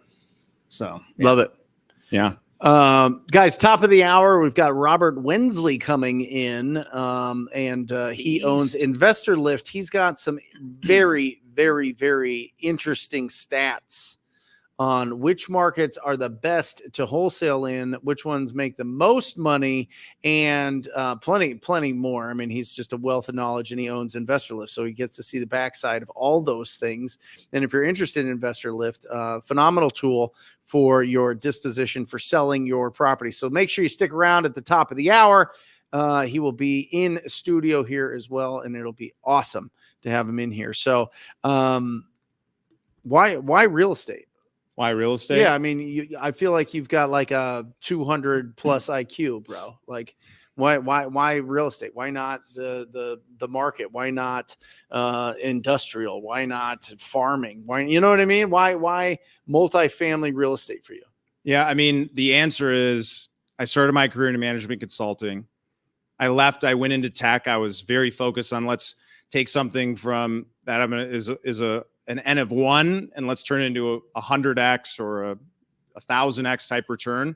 The thing that I didn't like about that space is there's so much risk and you're going for such a focus of concentration in that one business. Mm-hmm. The opportunity to actually make it is very difficult, but if you do, it changes your whole life. Sure. The thing that's so great about the vehicle of real estate is it's simple to understand, but most people aren't doing it. Most people aren't taking advantage of it. So if you have any kind of advantage, you can come in with no money like I did. I had no money of my own. I had put everything into some startups that didn't work out. I actually was doing Airbnb. I'd leave my house once a month, and that would pay for all of my expenses when I was running the other business and then when I started this.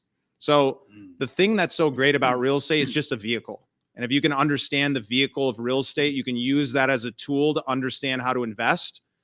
It's applicable to then learn the new rules of the game of private equity or the new rules of the game of public equity to then be able to make even greater returns.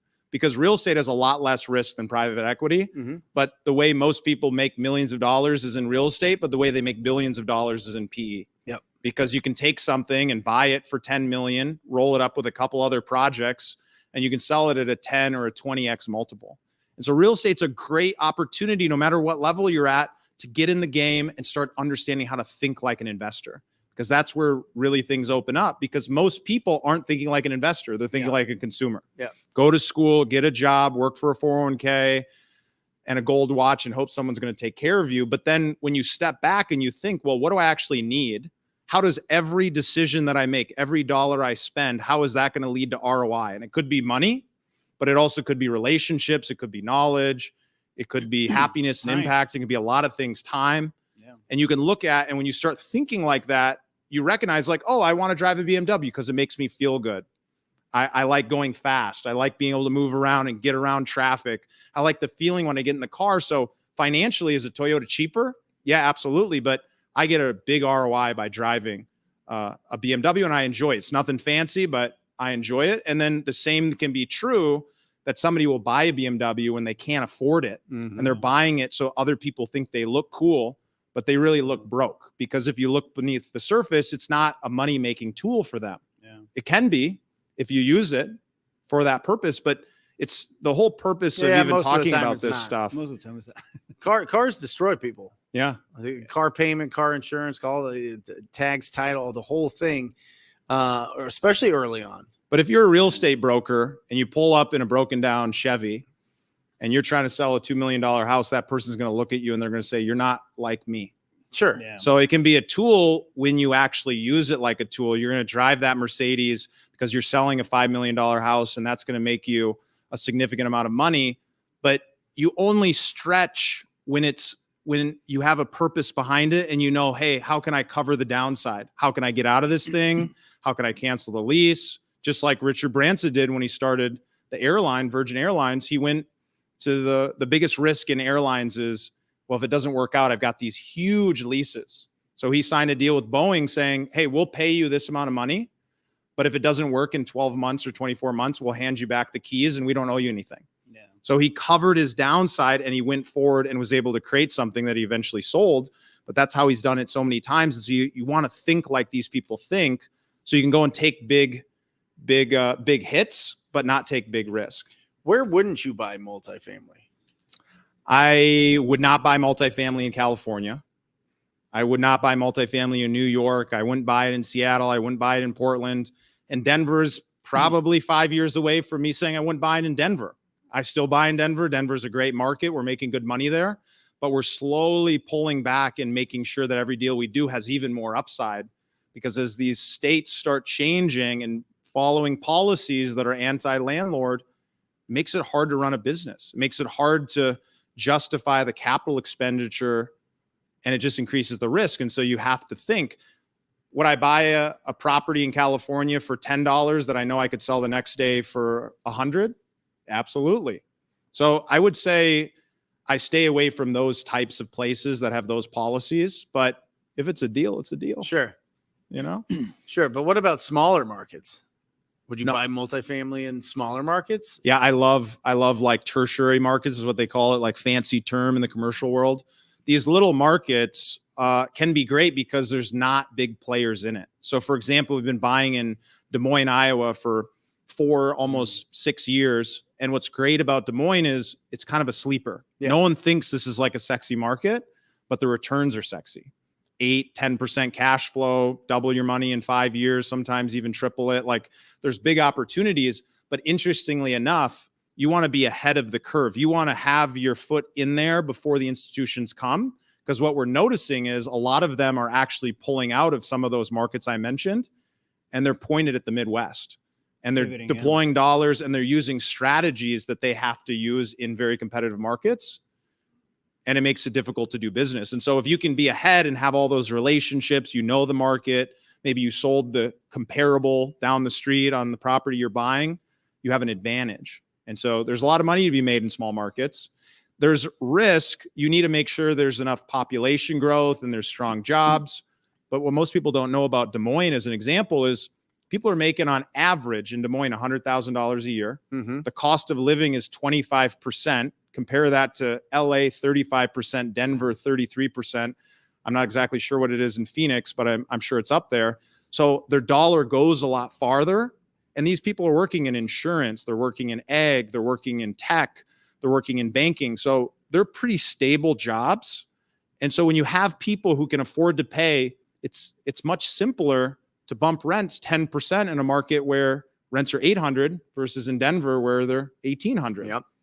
10%, $180 feels like a lot, but $80, I'm creating the same kind of return. But that's one of the benefits of going into markets. The cost is lower. There's less competition. Do you ever go off of population size? Like, for example, I'll look at, like, if I'm tapping a secondary market or something, if it's under 300,000 people, I'll just, stay away from it, at least, where I'm at in the business. Do you have something like that kind of, becomes a meter for multifamily? So I don't want to buy in really small towns. Like I'm not going to buy in a town with 1,000 people or 15,000 or 20,000 people, unless what's your minimum? I would say it's right around like 30 to 50,000, but it has to be directly adjacent to a market that I already know. So for example, we buy in Des Moines. So therefore within 3 to 4 hours of Des Moines, our same team, the same physical people can go down to Kansas City. They can go to Lincoln. They can go to Omaha. They can go to Cedar Rapids. They can go to markets. Cedar Rapids is a little small. Yeah. I don't know the population off the top of my head, but it's not a huge market. But I can go there because it's close. But for example, I'm not going to go to some small town in the middle of Alabama because I don't have the infrastructure set up there.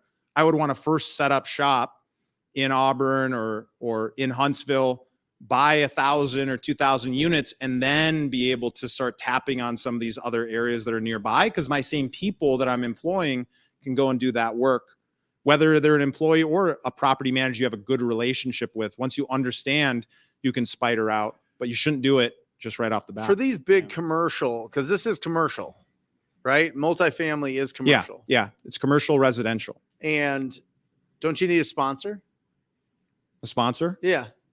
Somebody that's done it, somebody that's already has experience in getting these loans from the bank. Yeah, so it depends. If you're going to get Fannie Mae or Freddie Mac, if you're going to get a sizable loan, even as small as 5 million up to 50 or 100 million, those individuals, they actually want you to have experience on loans with Fannie Mae and with Freddie Mac. So it's an interesting catch-22. How do you get the experience? So you usually bring in somebody else who can sign on the loan alongside you. Yep. You get the experience of doing a deal like that, or you have to have a significant track record. But one way around it when you're getting started is you can build a relationship with a local credit union, local banks. A lot of the small deals that are in the 40 to 80 unit range, we're all doing those with small banks because I have that relationship. Maybe units? I set up an account. 100? 40 Anywhere to 80. between 40 to 80, but you could do it at a 10 unit. You could do it at a 5 unit. 5 unit is technically commercial. We wouldn't probably buy something that small unless it was like clearly a home run. But you get started by working the relationship. So you get out, you meet with all these different bankers, you talk to them over 3 or 6 months. Maybe it happens pretty quick in a market unlike today where money is freely available. Today, it's pretty tight. Like, one of the benefits we have is that in Denver and Des Moines and Kansas City and Omaha and all these places, we have a significant track record and we have that relationship. So together the bank says, hey, I'm willing to underwrite you and take the risk. But with these small banks, you usually have to have a personal guarantee. Yeah. Which means you're going to have some net worth. Otherwise, you're going to have to bring in a partner. You have to bring in somebody who's willing to take that risk alongside you. What about above 80 units? You definitely need a sponsor. Well, if you're, because I have people that are like, hey, I got this 200 unit apartment complex that they want to sell and it came across and let me send you the details on it. And I'm like, I totally ignore it. Yeah. Because I know that it's not like, you don't have to have somebody with a track record of experience to sign on non-agency debt, but most banks or most bridge lenders are going to want to see that experience. So you're gonna have to bring somebody in. And that person, usually, if they're just signing on the loan, they're probably going to take somewhere between 10, 15, maybe even 50% of the deal. Yeah. And they're going to get paid a fee up front for signing. But they're taking a massive amount of risk. Yeah. Because if you fail, they're going to have to step in and their personal balance sheet is at risk, even on a non-recourse loan. Non-recourse meaning the property is the only thing that's they're underwriting and looking at. Your balance sheet isn't as important. They still will have different carve-outs, different ways that they'll try to come after you personally if you don't do something right. And so even when you have a sponsor on a deal, you got to motivate them. And if you don't have experience, no better way to do it than trying to find somebody who does, add value to their world. And maybe you don't even get paid on it, but you get to go and do a bunch of work on a project. Maybe you get to sign on some documents and get that experience some other way. So guys, hit hit that like button. If you are not subscribed, make sure that you hit that subscribe button, or Luke will be so mad and he'll have the worst 24th birthday ever. Luke runs my YouTube channel and social media, and he gets angry when I forget to invite you to the opportunity to subscribe to the channel. So make sure that you do that. Smash that like button. That's it. Smash it. How do we make this transition? How do we go from wholesaling to owning multifamily? Yeah. The same way I got into flipping houses was I just made a decision. I said, hey, this is the direction I'm going to go. I recognize the problem in the business. The problem I had in the business was it's a one-time transaction. I mean, I'm buying from this seller. They're not going to sell at 70 cents on the dollar twice. So that's all that marketing costs out the window. And then the buyers, if I'm wholesaling it, I'm not selling to that. I'm in a non-aligned relationship. They want to make the most amount of money. I want to make the most amount of money.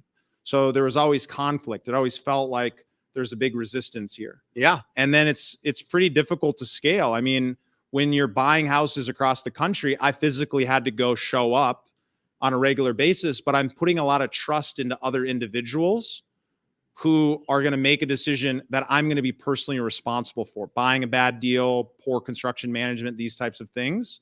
And so there was a lot of risk. It was a great way to get started, a great way to build that experience. But I recognized it wasn't scalable because owning even a handful of rentals was not easy to manage. And the property manager is getting paid 6%, $60 a month to manage a property. And so they don't care if the maintenance costs 150 or 200 when it could cost nothing. And so I just decided I'm going to make a switch. So I started showing up around other people who are in the commercial real estate space. I found conferences, I found podcasts to listen to, I found books to listen to, and I found a way to use that. Hey, this is what I've done in single family. I recognize that it doesn't apply here. And I tried to like humble myself in that conversation honestly. And those people were willing to open up. They're willing to share kind of how this works, how almost all deals in the multifamily commercial space go through brokers. Going direct off market's pretty tough. It's a rare thing. And so you just build relationships with brokers?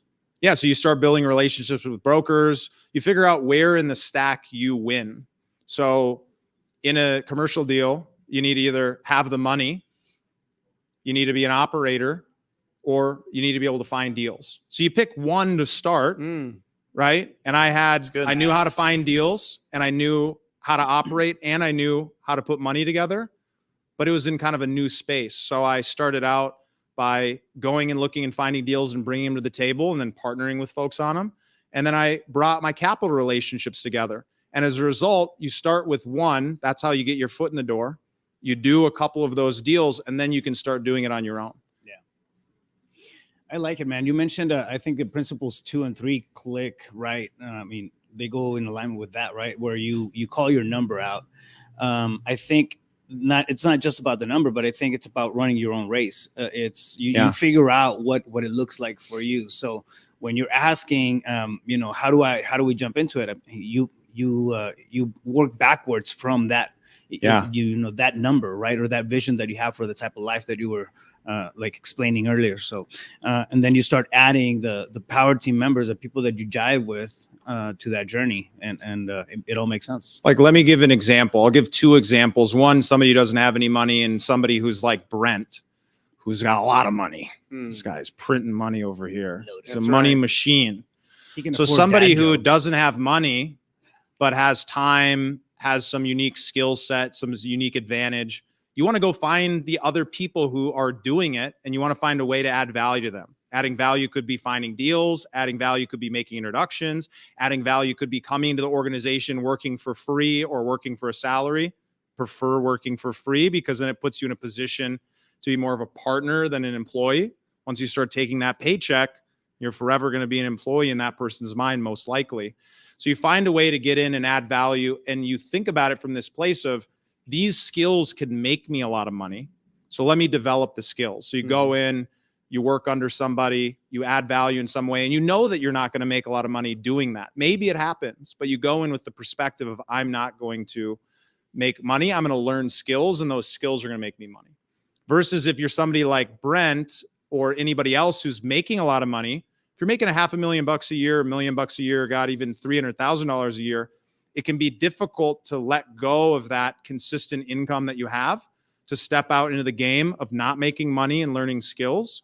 And so from that perspective, you either want to be the capital provider because you have a big war chest and that's valuable to a relationship, or you want to do both. You want to use your war chest to go hire very smart people who've been doing this for a long time, but have a little bit of entrepreneurial drive, but they still need that safety and security of an income. And you go and hire those people. You buy them. You buy their experience, and you use that to go out and do the thing, and you tie them in with some handcuffs so that when things go well, they do well and they're tied in. Yeah. And so you either go and build your own organization, or you be, the check writer, and you find the best people. You write a small check. Maybe it's 100,000, maybe it's $500,000, maybe it's $1 million. You write a small check to get started, see how they do, watch them. And then you start taking more of an active role. And if you want to make it your career, even if you're the capital person, you've got value, you've got a balance sheet, you've got your own money, you've got these different ways to get in the game. And then you can slowly work to having more control, more responsibilities, and do it on your own if that's what you want to do. Yeah, that's another Think and Grow Rich. I think he was talking about how they put Henry Ford on trial. Yeah. Right? Because Yeah. they thought he was unfit to lead this big, company phone? that he created. Yeah. And he had just a phone with buttons on his desk. And, Yeah. and they would ask him certain questions before trial, and he would just push a button and talk to whoever was the expert at that. And that really, business really hasn't changed if you look Yeah. at it. It's not like Elon Musk invented the electric car or the rocket or manufacturing or any of these things. He went and found all the people that had it, put them all together in the same room, gave him a great vision of what's going to happen, and now he's the genius, right? Yeah. He's this big manufacturing genius. But in fact, he was just going in and finding the right people to be able to, jump to the front of the line when it came to whatever he wanted to, accomplish. And it's the same thing with real estate. It's the same thing with multifamily. It's the same thing with wholesaling. It's the same thing. When we're starting out and we're young and we're mushy brained, but we've got that spark in our belly, and that, the just so much fire for this business. If we just go out, find some opportunities and bring them to people that are a few steps ahead of them, Yep. or match them up with investors that are going to flip those properties or change, do whatever, keep them in their portfolio or whatever. We get to see what the potential of these deals are. Yeah. And when you get to see, come on in, Robert, when we get to see the potential of the properties, that's when it gets exciting, because then that's how we level up our game. Our game is leveled up by, can we recognize potential in properties that other people can't? Yeah. Or maybe other people can, but we got the relationship, or we got there first. So Amen to that. all awesome stuff. How can people follow you? At Steven Pesavento It's on been all on the channels. screen all day, guys. Come on. At Steven.Pesavento, podcast, Investor Mindset Show, and fonfinch.com is the name of the private equity company. So if you want to get involved, that's a great way. The one thing I'll leave you on is the fifth one that really wraps everything together is investors need to understand how to be emotionally disciplined. Because all of these things that we're talking about, they all lead into this place of, how am I going to show up personally, and how can I make sure that I'm going to make the right decisions? Yep. And so whether you're flipping a house, whether you're flipping an apartment, whether you're building thousands of units in a portfolio, every day you've got to make decisions. And so if you can make those decisions from a place of logic instead of a place of emotion, that doesn't mean you shut down the emotions, but it means you know how to put them in a box, right? You know how to, hey, everything's blowing up. I'm going to step aside. I'm going to experience those emotions. I'm going to let them flow through me. And then I'm going to make the best logical decision, because that's how you make a lot of money. That's how you build a great business. That's how you do everything you want to do as an investor. And they all build on each other, because the better you can be from an emotional discipline standpoint means you're not going to rush out of the market when everyone else rushes out, because the biggest opportunity is right here. Everyone is saying, hey, multifamily's down 38%. Wonderful, right? When there's blood in the streets, that's the time to buy, especially when it's your own blood. So no matter where you're at or what you're experiencing, there's phenomenal opportunities. And the biggest wealth transfer happens when these kind of times happen. Yep. So wake up, get in the game, and play ball. I love it. We talk about it on this channel. Our biggest expense in business is not our operating. It's not our marketing. It's not our personnel. It is, and always will be, our emotions. Yeah. That's our biggest expense. Amen to that. Every time. So emotional discipline. I love that. That is a great way. So guys, 5 rules to success or success principles, whatever you want to call it. Number 1, invest in yourself. Number 2, know your number. Number 3, benefit of partnerships. Number 4 is understand risk. And number 5, emotional discipline. Love it, brother. Great to have you on. Awesome, guys. Give them some love in the chat. Absolutely awesome. We're going to keep this thing rolling. Robert Wensley, come on in. Investor Lift. We have some awesome stats. I'm excited to go over this with you. You can pop that open if you need to look at the numbers, but come on in. This is your mic. This is your seat. We're rocking and rolling. Awesome. I think you could have maybe fit a little bigger of a screen here. I know. Well, listen, it was ask you, what does that cost for one of these? That's so cool. That screen at the time we bought it, it was $80,000. It's moly. probably $120,000 now. And green screen and AI technology will probably make it obsolete in the next 15 minutes. Wow. So That's incredible. it's a 20 by 9 foot TV screen. I'm a There big you Formula One fan. I can't imagine watching. Oh Formula yeah, One. we That would watched be- the World Cup. We're going to be watching the Olympics. It's awesome. We're So, gonna drop some fire today. What's up, guys? let's go. You got jumping a on. lot of fans here in the chat, so that's absolutely incredible. Good to finally be on and be in the studio. Yeah, Yeah, good. yeah. I'm local now. That's awesome. Yeah, Living in Scottsdale. yeah. Optima Carolyn. Love it. It's great. Yeah. Love it. I Love have it. a few friends in there. So, what's going on with wholesale? Wholesaling. So we had 2021, 2022 were great years. Yep. Q4 2022. Yep. Interest rates started going up. Q4 2022 and Q1 2023, absolute bloodbath. Yeah. Like, I'm friends with, guys like Jesse and other guys that run tech companies and Yeah. are mentors and stuff. Most guys lost like 60% of their customers. So Sure. I estimate that 60% of wholesalers got knocked out in like 6 months. I agree. Like, it was absolute bloodbath because You got You real know- quiet real quick. yeah, it got real quiet real quick, right? Because the Mhm. sellers are always looking 6 months behind. The buyers are always looking 6 months ahead. Now, as wholesalers, we don't care if the prices are here. We don't care if they're here. It doesn't matter because we're arbitraging, right? The problem is when we have those adjustments. Those Mhm. adjustments really squeeze us.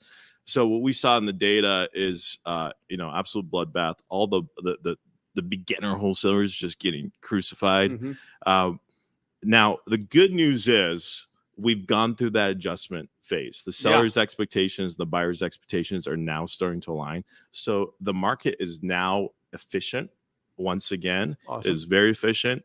And we're actually hitting records. So Q1, Q2 at Investor Lift, we saw the biggest numbers we've ever seen before. So the business is back. It's booming. And I think the strongest guys are actually now doing better numbers than they've ever before because there was like such an influx Bref and I of are news. cleaning house, bro. Yeah, absolutely. Like all the big guys are like, hey, I'm having like some of my best months ever. Yep.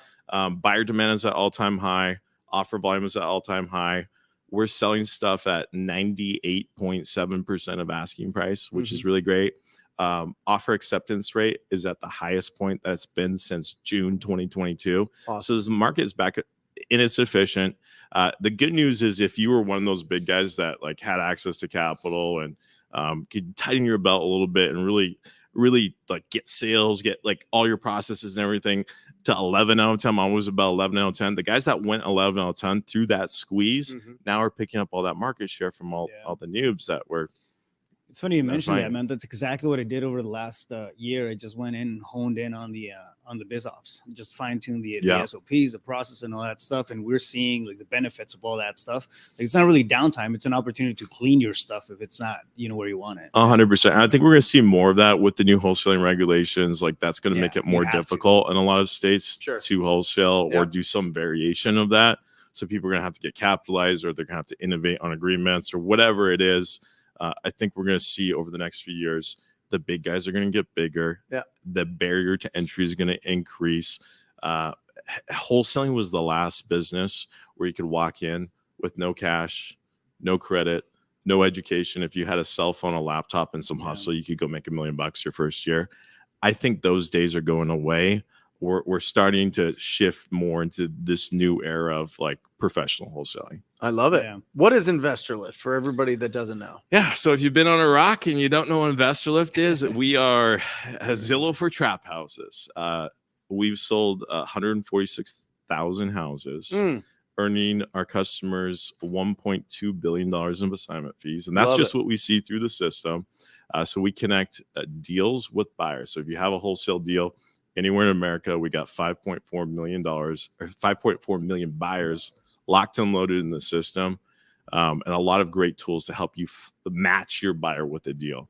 And what that really does is it drives up your average assignment fee. So the big mistake that a lot of people make is they sell their deals to the same buyers over and over. yes. Yeah. Right. You got like your buddies that they're going to close. They're consistent. We call them cash buyer employees. Yes. That's what you turn into when you sell it to Yeah. the same And you people got the over and over and deal. over. You pick up the phone. Yep. And that is fine. That is fine if you want to do that. There's certain times where like I just had really good relationships with buyers, and you know, like we've done a lot of business there. I want to make sure that this deal actually gets done. I'm going to use one of those safe guys. Yep. Okay. So that is a strategy. But when people come on Investor Lift, what we do is we put them through an application process. And in that application process, last month we only approved 2.8%, because you got to be doing at least a deal a month consistently. Sure. But when people apply, we ask them, what is your average assignment fee? And typically those responses come in the $14,000 to $15,000 range. Right. Now, so far in 2024, do you know what the average assignment fee is on Investor Lift? Want to guess? 22. Over 28,000. Woo! Wow. So it's Woo! literally twice as much. Yeah. Right. So sometimes you do want to go back to those same buyers over and over again. But if you have one deal and you have one offer on it and you get the exact same house and you blast it out to more buyers. Yeah. Right. And you find that buyer that maybe can do a little bit cheaper. Maybe they are the contractor themselves and they can pay a little bit more. And you got that one house with one offer and you got the exact same house with 5 offers. Yeah. Which one's going to make more money? Right. 5 offers all day long. So what we're trying to design is a system where you can find the buyer that is willing to pay the market optimum price for each deal. Yep. So you can put your kids through college instead of putting your buyer's kids through college. Yeah. And it's a great benefit for the buyers too, because it's consistent, right? They don't have to go hunt around for the next deal. They know they can just jump on the application anytime. There's always going to be hundreds of deals there ready for them to buy. You have some incredible features in there, man. I know my team capitalizes on that stuff. One thing that we're not doing, and I'll apologize for this, is going back and tracking like this whole deal. So we'll push them out and then we'll just work them through our CRM and whatnot, and then we mark them as sold or whatever. But I don't think we're logging in the actual offers. Numbers. Yeah. So the real numbers are actually a lot higher. So we see 1.2 we billion just assignments, but for there's 55,000 through Investor. I think there's probably about 4 or 5 billion in actual earnings. Yeah, so that's pretty interesting. But you guys have a couple of really good things. Like, for example, you have the Artemis mode. I mean, that's wild. Yeah. Like, If you guys haven't checked the Artemis mode, go on YouTube and just look up Investor Lift Artemis mode. It's Well, give us a mind-boggling. preview. What is it? What is it? Okay, so one of my frustrations when I was doing Dispo is you blast it out and then you're just sitting there like hoping the phone rings. Yeah. Right. I always like to be more proactive because the more proactive you are, you like TTP, talk to people. The question is who to talk to. A lot of times when we're running, a lot of people are running their deal blasts through like, MailChimp or Constant Contact or whatever. You blast it out and you just hope your phone rings. I wanted to take it a step further. So what we did is we built a tracking system that tracks every buyer interaction on every deal. So as soon as you send out your deal blasts, everyone that's clicking them on their phones, everyone that's clicking them on their emails, all of that's getting tracked and it's creating a lead list. Hey, here's all the guys that clicked on your deal. But then what we're also doing is we're showing you how much time did they spend moving their mouse around on the deal. Or let's say that they decide to go to Zillow and go comp it out. We show you how many times they click back and forth between tabs. Let's say you got 50 images on your deal and they click through, we'd show you how many times they clicked through images. Hey, they click through 150 images. They've looked through all the images 3 times. This guy is really interested. So every single action that anyone is taking on your deal, it's being tracked by the system. Yeah. Tracked across 5.4 million buyers, 24/7, all day. Every interaction is being loaded into our databases, massive amounts of data, billions of data points. And then what we do is we score the buyer's interest based on how many actions they're taking on your deal.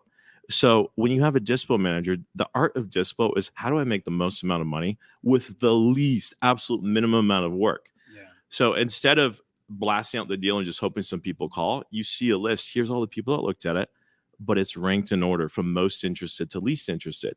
Now that lead list is generated on every single deal. Imagine if you had a deal to sell in an area where you had no buyers and you couldn't even blast it because you have no buyers. Right. Well, on the Falcon and Above plans, what we give you the ability to do is click on any deals sold nearby or select them all. And you can pull in a lead list of every lead list that's been generated from every buyer that's bought anything near that deal.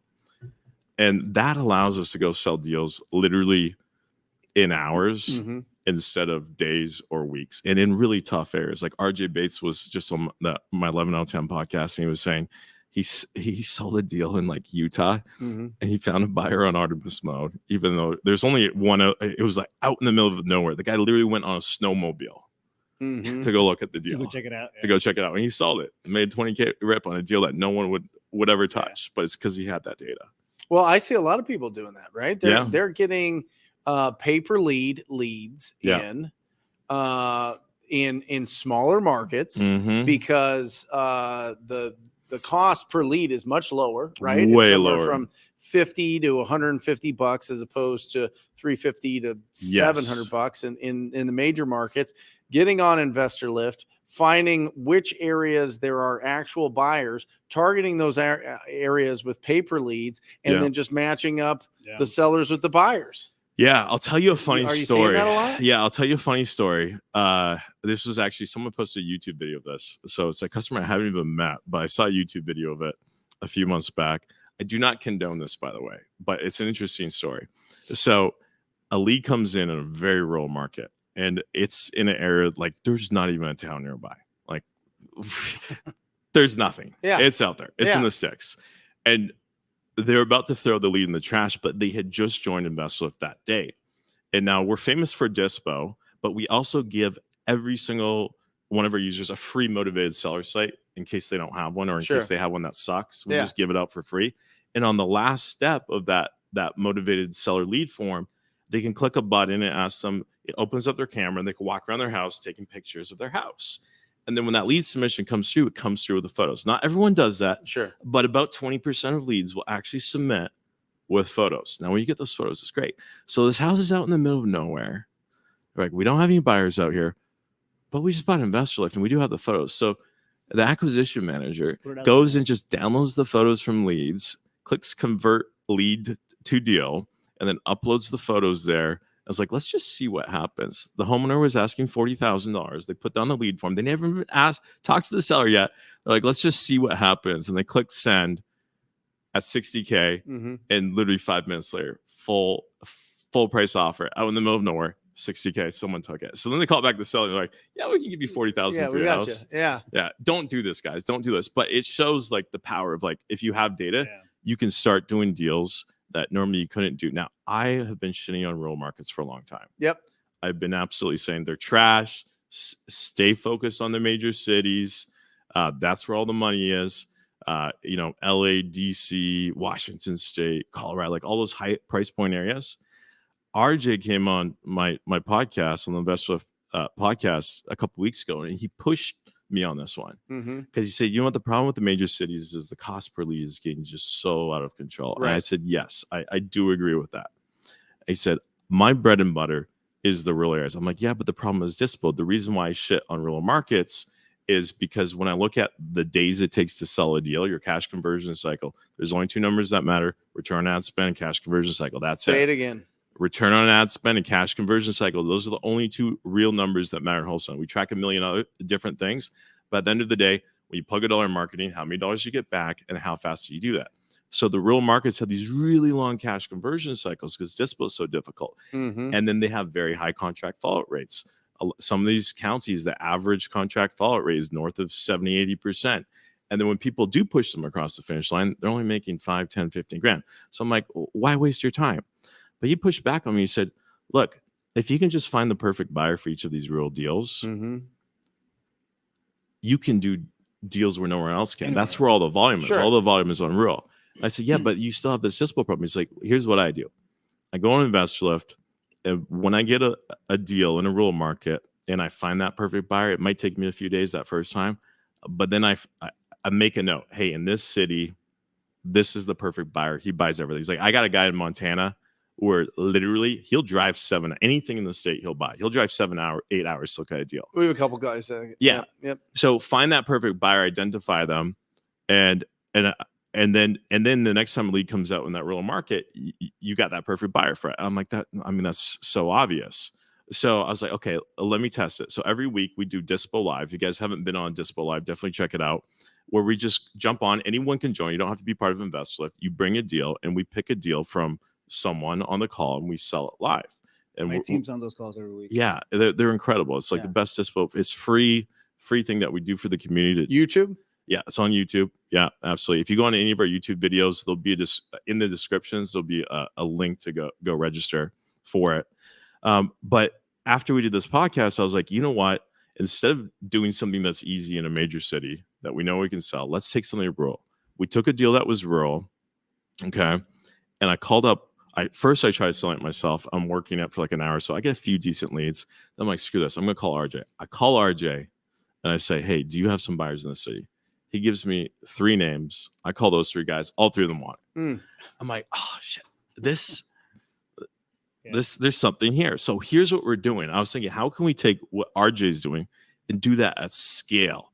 You know, InvestLift is all about us working together instead of us all building our own buyers list and trying to reinvent the wheel. Let's all work together. We're going to introduce 2-way reviews. So buyers can review wholesalers. You know, if someone's trying to push something out, they don't actually have an on contract, and waste a bunch of time underwriting it, 1 star. If they're doing consistent, good deals, got everything under contract, doing a good job, 5 stars. But it goes both ways. So those perfect buyers in each city will be able to 5-star those guys. Yeah. And then that will open up rural. That will open up rural and allow us to get those tight cash conversion cycles in these rural markets and help those investors in these smaller cities. Well, and I think what people don't understand about the smaller markets, obviously you want to negotiate as strong as possible. But we have found some of the easiest negotiations out in the rural markets. They're just done. They haven't been to the property in years. It's been sitting vacant for years. It was something that they inherited and just didn't do anything with. They never got around to it. So make sure that you're negotiating really well with those markets. Because again, 100%. Like you said, the more offers that you get, the higher you're going to, the more you're going to make on every deal. Yes. Right. And if there's only one buyer in a specific market, you're kind of stuck, right, with whatever they want to spend on it, unless you can try to find somebody else. But if there's only one, there's only one. Yeah. Right. And that definitely adjusts the way that you negotiate with the seller. 100%.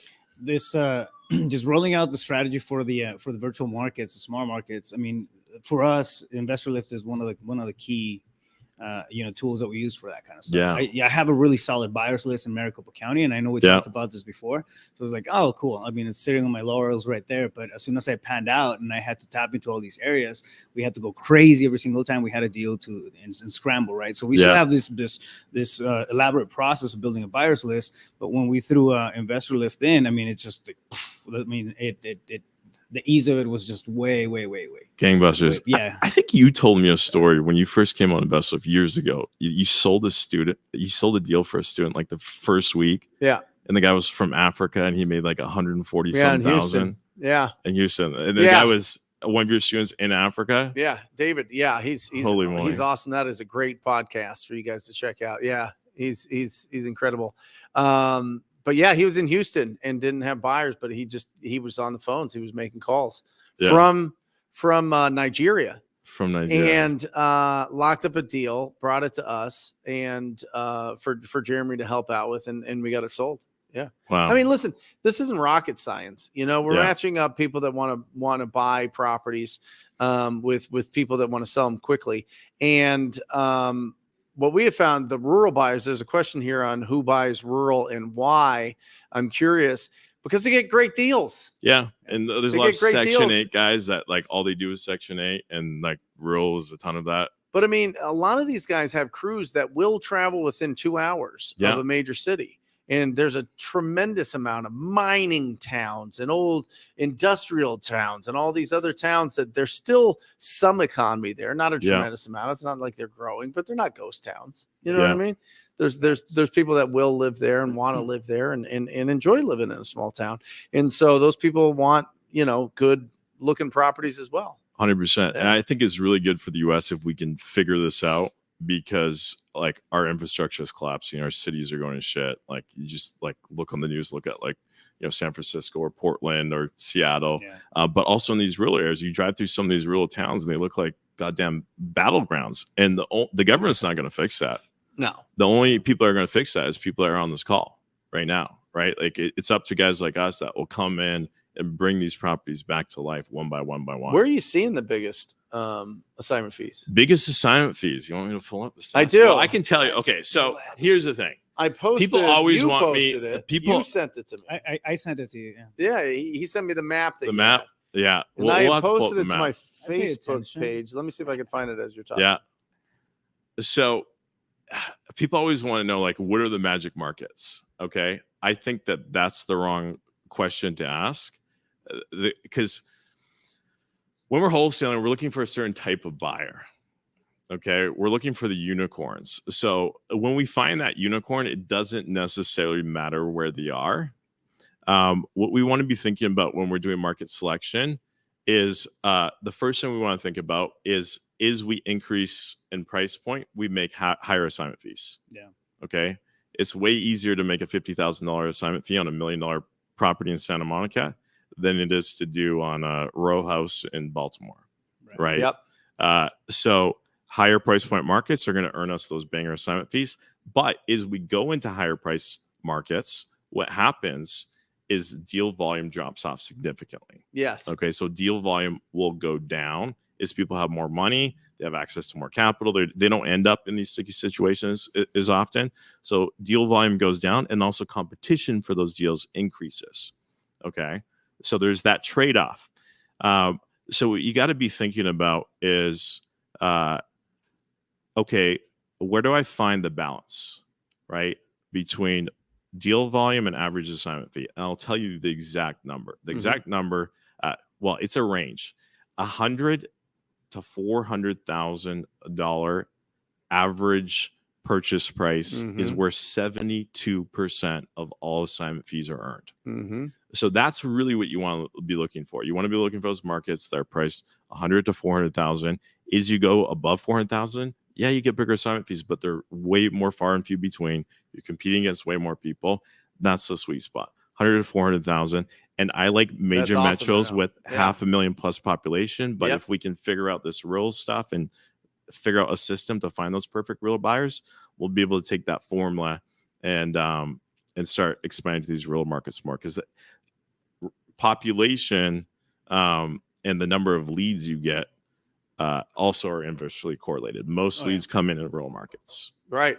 Yeah. Well, and listen, when you're doing like a national type of strategy where you go into all the small, because you can't just stay in one state and one small market. You're going to run out. You're just going to run out of inventory if you want to build something that's robust and long lasting and predictable, right? You're going to have a big net. And so you're going to have to go into all the other markets. You have to figure out the title companies. You're going to have to figure out the laws. You're going to have to figure out the disclosures. You're going to have to figure out the paperwork. You're going to have to figure out, is this buyer a real buyer, or is this a buyer just like messing around? Or are they trying to do their own wholesale thing on top of it? You know what I mean? Yeah. And so there is advantage to building a brand and being solid. Like literally after you leave today, Robert, I'm in here shooting a TV commercial that's going to run in Phoenix here, bunch, right? Yeah. And so I think there's something to be said about building a brand and being close and having the same title companies and doing all that strategy. Yeah.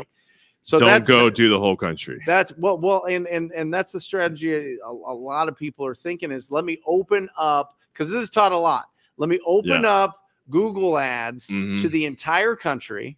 Yeah. Let me get leads at $30 or $20, $10 a lead. Yeah. Let me get enough of them in. Let me filter through them and hope that I can get them under contract at the right price and then dispo it. There's like two guys in the country that have made that work. And that's Nick Perry and RJ Bates. But they're just so good. Like if you're watching this, chances they also are do Novation. You're probably not that good. And they have to use MLS and the super rural stuff. Right. They have to do that. They got to be, and then that crushes your cash conversion cycle. Yes. So And I think me and some of the investment guys are partly to blame for this because we took the first two companies I worked with.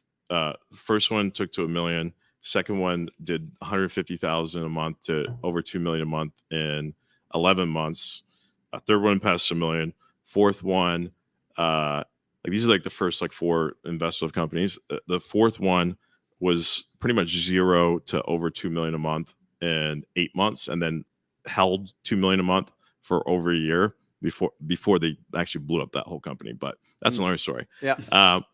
So we were doing these really big numbers, and we would go on podcasts and we'd say, oh, we're nationwide wholesalers. We didn't actually mean we were like in every market. Like we would be in like half a dozen, maybe a dozen markets max, because on Dispo, you need to learn the neighborhoods. Like when you pop into God mode on Investor Lift and you see there's tons of deals going around, and your deal is right in this void. Well, there's like only like 1 or 2 deals happening. You know, that's a high crime area. Right. I know that because I've used God mode for so often. Like I could just, the lead comes in, boom, I know it's a high crime area. It's gonna be really difficult. I gotta really steal this thing. So like you gotta learn like what are the good neighborhoods, the bad neighborhoods. Like sometimes just one street over, you're done. Right. So you gotta learn those ins and outs and also build up some relationships with some buyers. I think that is very valuable. So don't go do the entire United States unless you're like God tier at sales. Like pick half a dozen or a dozen and audition them, right? Like I always say, test them. Yeah. Especially if you're running your own paid advertising on Google and Facebook. There's so many variables that go into whether or not our market's going to work. And a big part of it is what are other people bidding? What are other people bidding for those same keywords?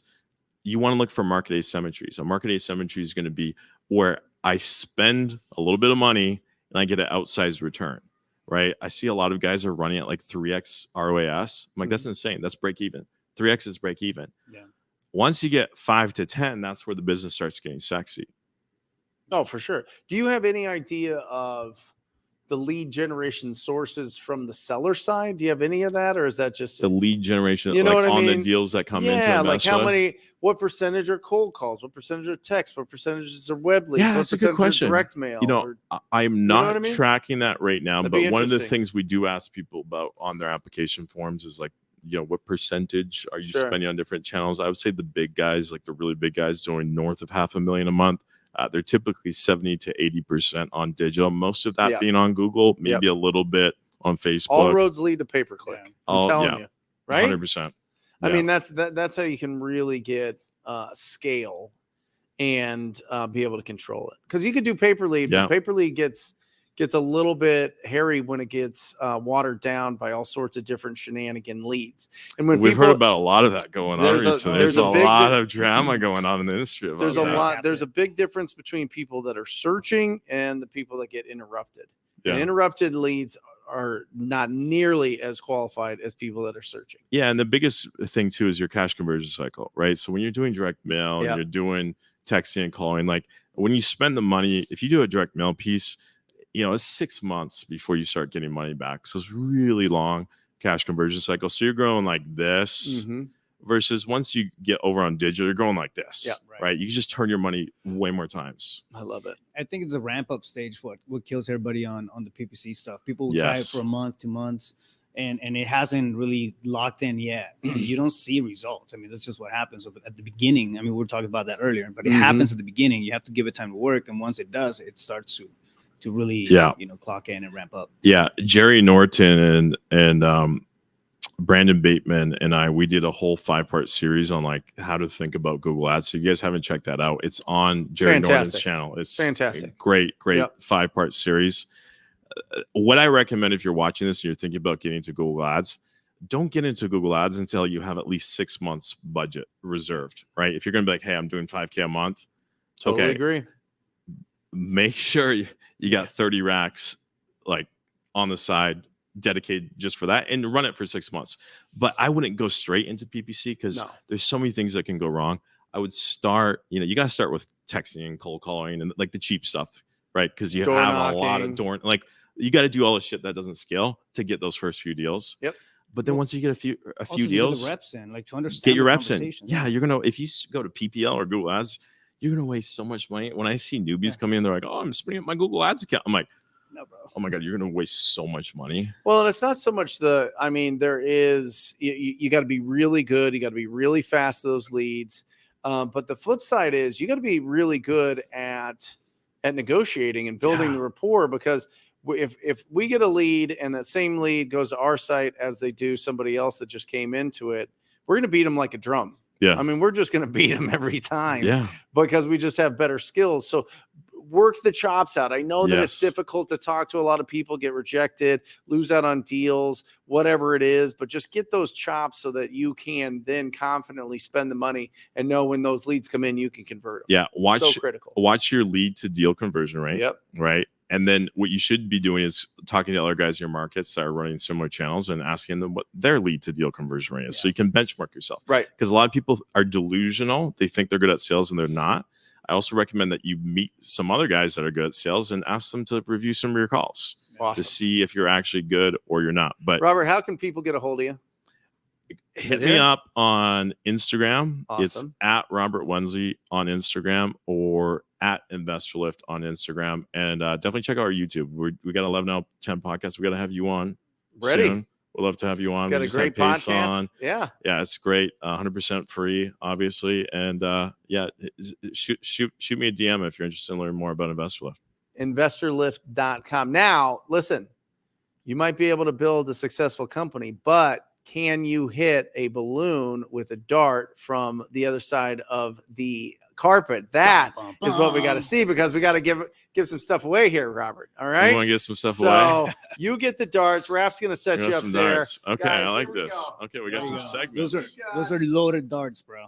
We've got, here's the dartboard over here. You're throwing it at those balloons. Guys, all we have left today is the TTP shirt for the second row. Boom, right there. And then down for the lowest one, I've got the master lead sheet here, pad to fill out when you're speaking to all of your leads. We're going to slap that in a Trapper Keeper. We're going to send it to you. You remember those? Robert is in control. So aim away, brother. Aim Let's away. see how many it'll take I you. haven't played darts for a long time, so let's see. Come on. Oh, wait. Come on. Come on. Oh, I hit it, but not direct. You got to pop it, though. Come on. Give him some darts. Give him some darts. We got him here. We got him here. That's more? Okay. Give him some love, guys. Give him some. Cheer him on. Here we go. They're cheering you on, bud. All right, let's go. Here we go. The masses are going wild. Yep. Still too high. He's too strong. It's there. He's there. It is. I think he may. There it is. He may break my record. Hey, there we go. There we go, guys. Absolutely incredible. So, guys, definitely check out InvestorLift.com. Reach out to Robert there at Robert Wensley on Instagram. Reach out. And any final thoughts? We're going to wrap up the show here pretty soon, but any final thoughts? Focus on technology, guys. Like, this is becoming a marketing tech game. It's not real estate. We're just market makers. So just really dial in your tech, dial in your sales. It's all sales tech. And I think marketing is going to start segmenting off. Yep. Right. Like, that's the emergence you're seeing of the PPL companies. I think that's going to continue. 5 years from now, I think people are just going to have, there's going to be marketing companies, there's going to be closing companies. So just really focus on your tech, focus on the basics. Mm-hmm. Like, that's what I love about all the stuff you do. Talk to people. Yep. That's 90% of your success is just on how good are you at just being on the phone and talking to people. Awesome, guys. Check out Robert and check out this fourth joke of the show, real estate joke. It's a pickup line. Maybe you could use this on your birthday. Can't wait tomorrow, for that one. Lukey. All right, maybe you could use this. Hey, girl, are you a mortgage? Because you got my interest. Oh, boom. All right, bring it in, guys. Bring it in. All right, great show today. Guys, if you have not subscribed, make sure that you hit the subscribe button. Give us a thumbs up if you got some value. Thank you for participating. Really great amount of people in and on and participating in the show. So, Matt, Alejandro, you want to come in? We'll say goodbye to everybody on behalf of Rafael and Robert and Matt and Lukey and Alejandra, who is not here. We love you. Remember this: keep your house clean, protect your health, and increase your value to the world. You'll live a fantastic life. We'll see you next week. Love you.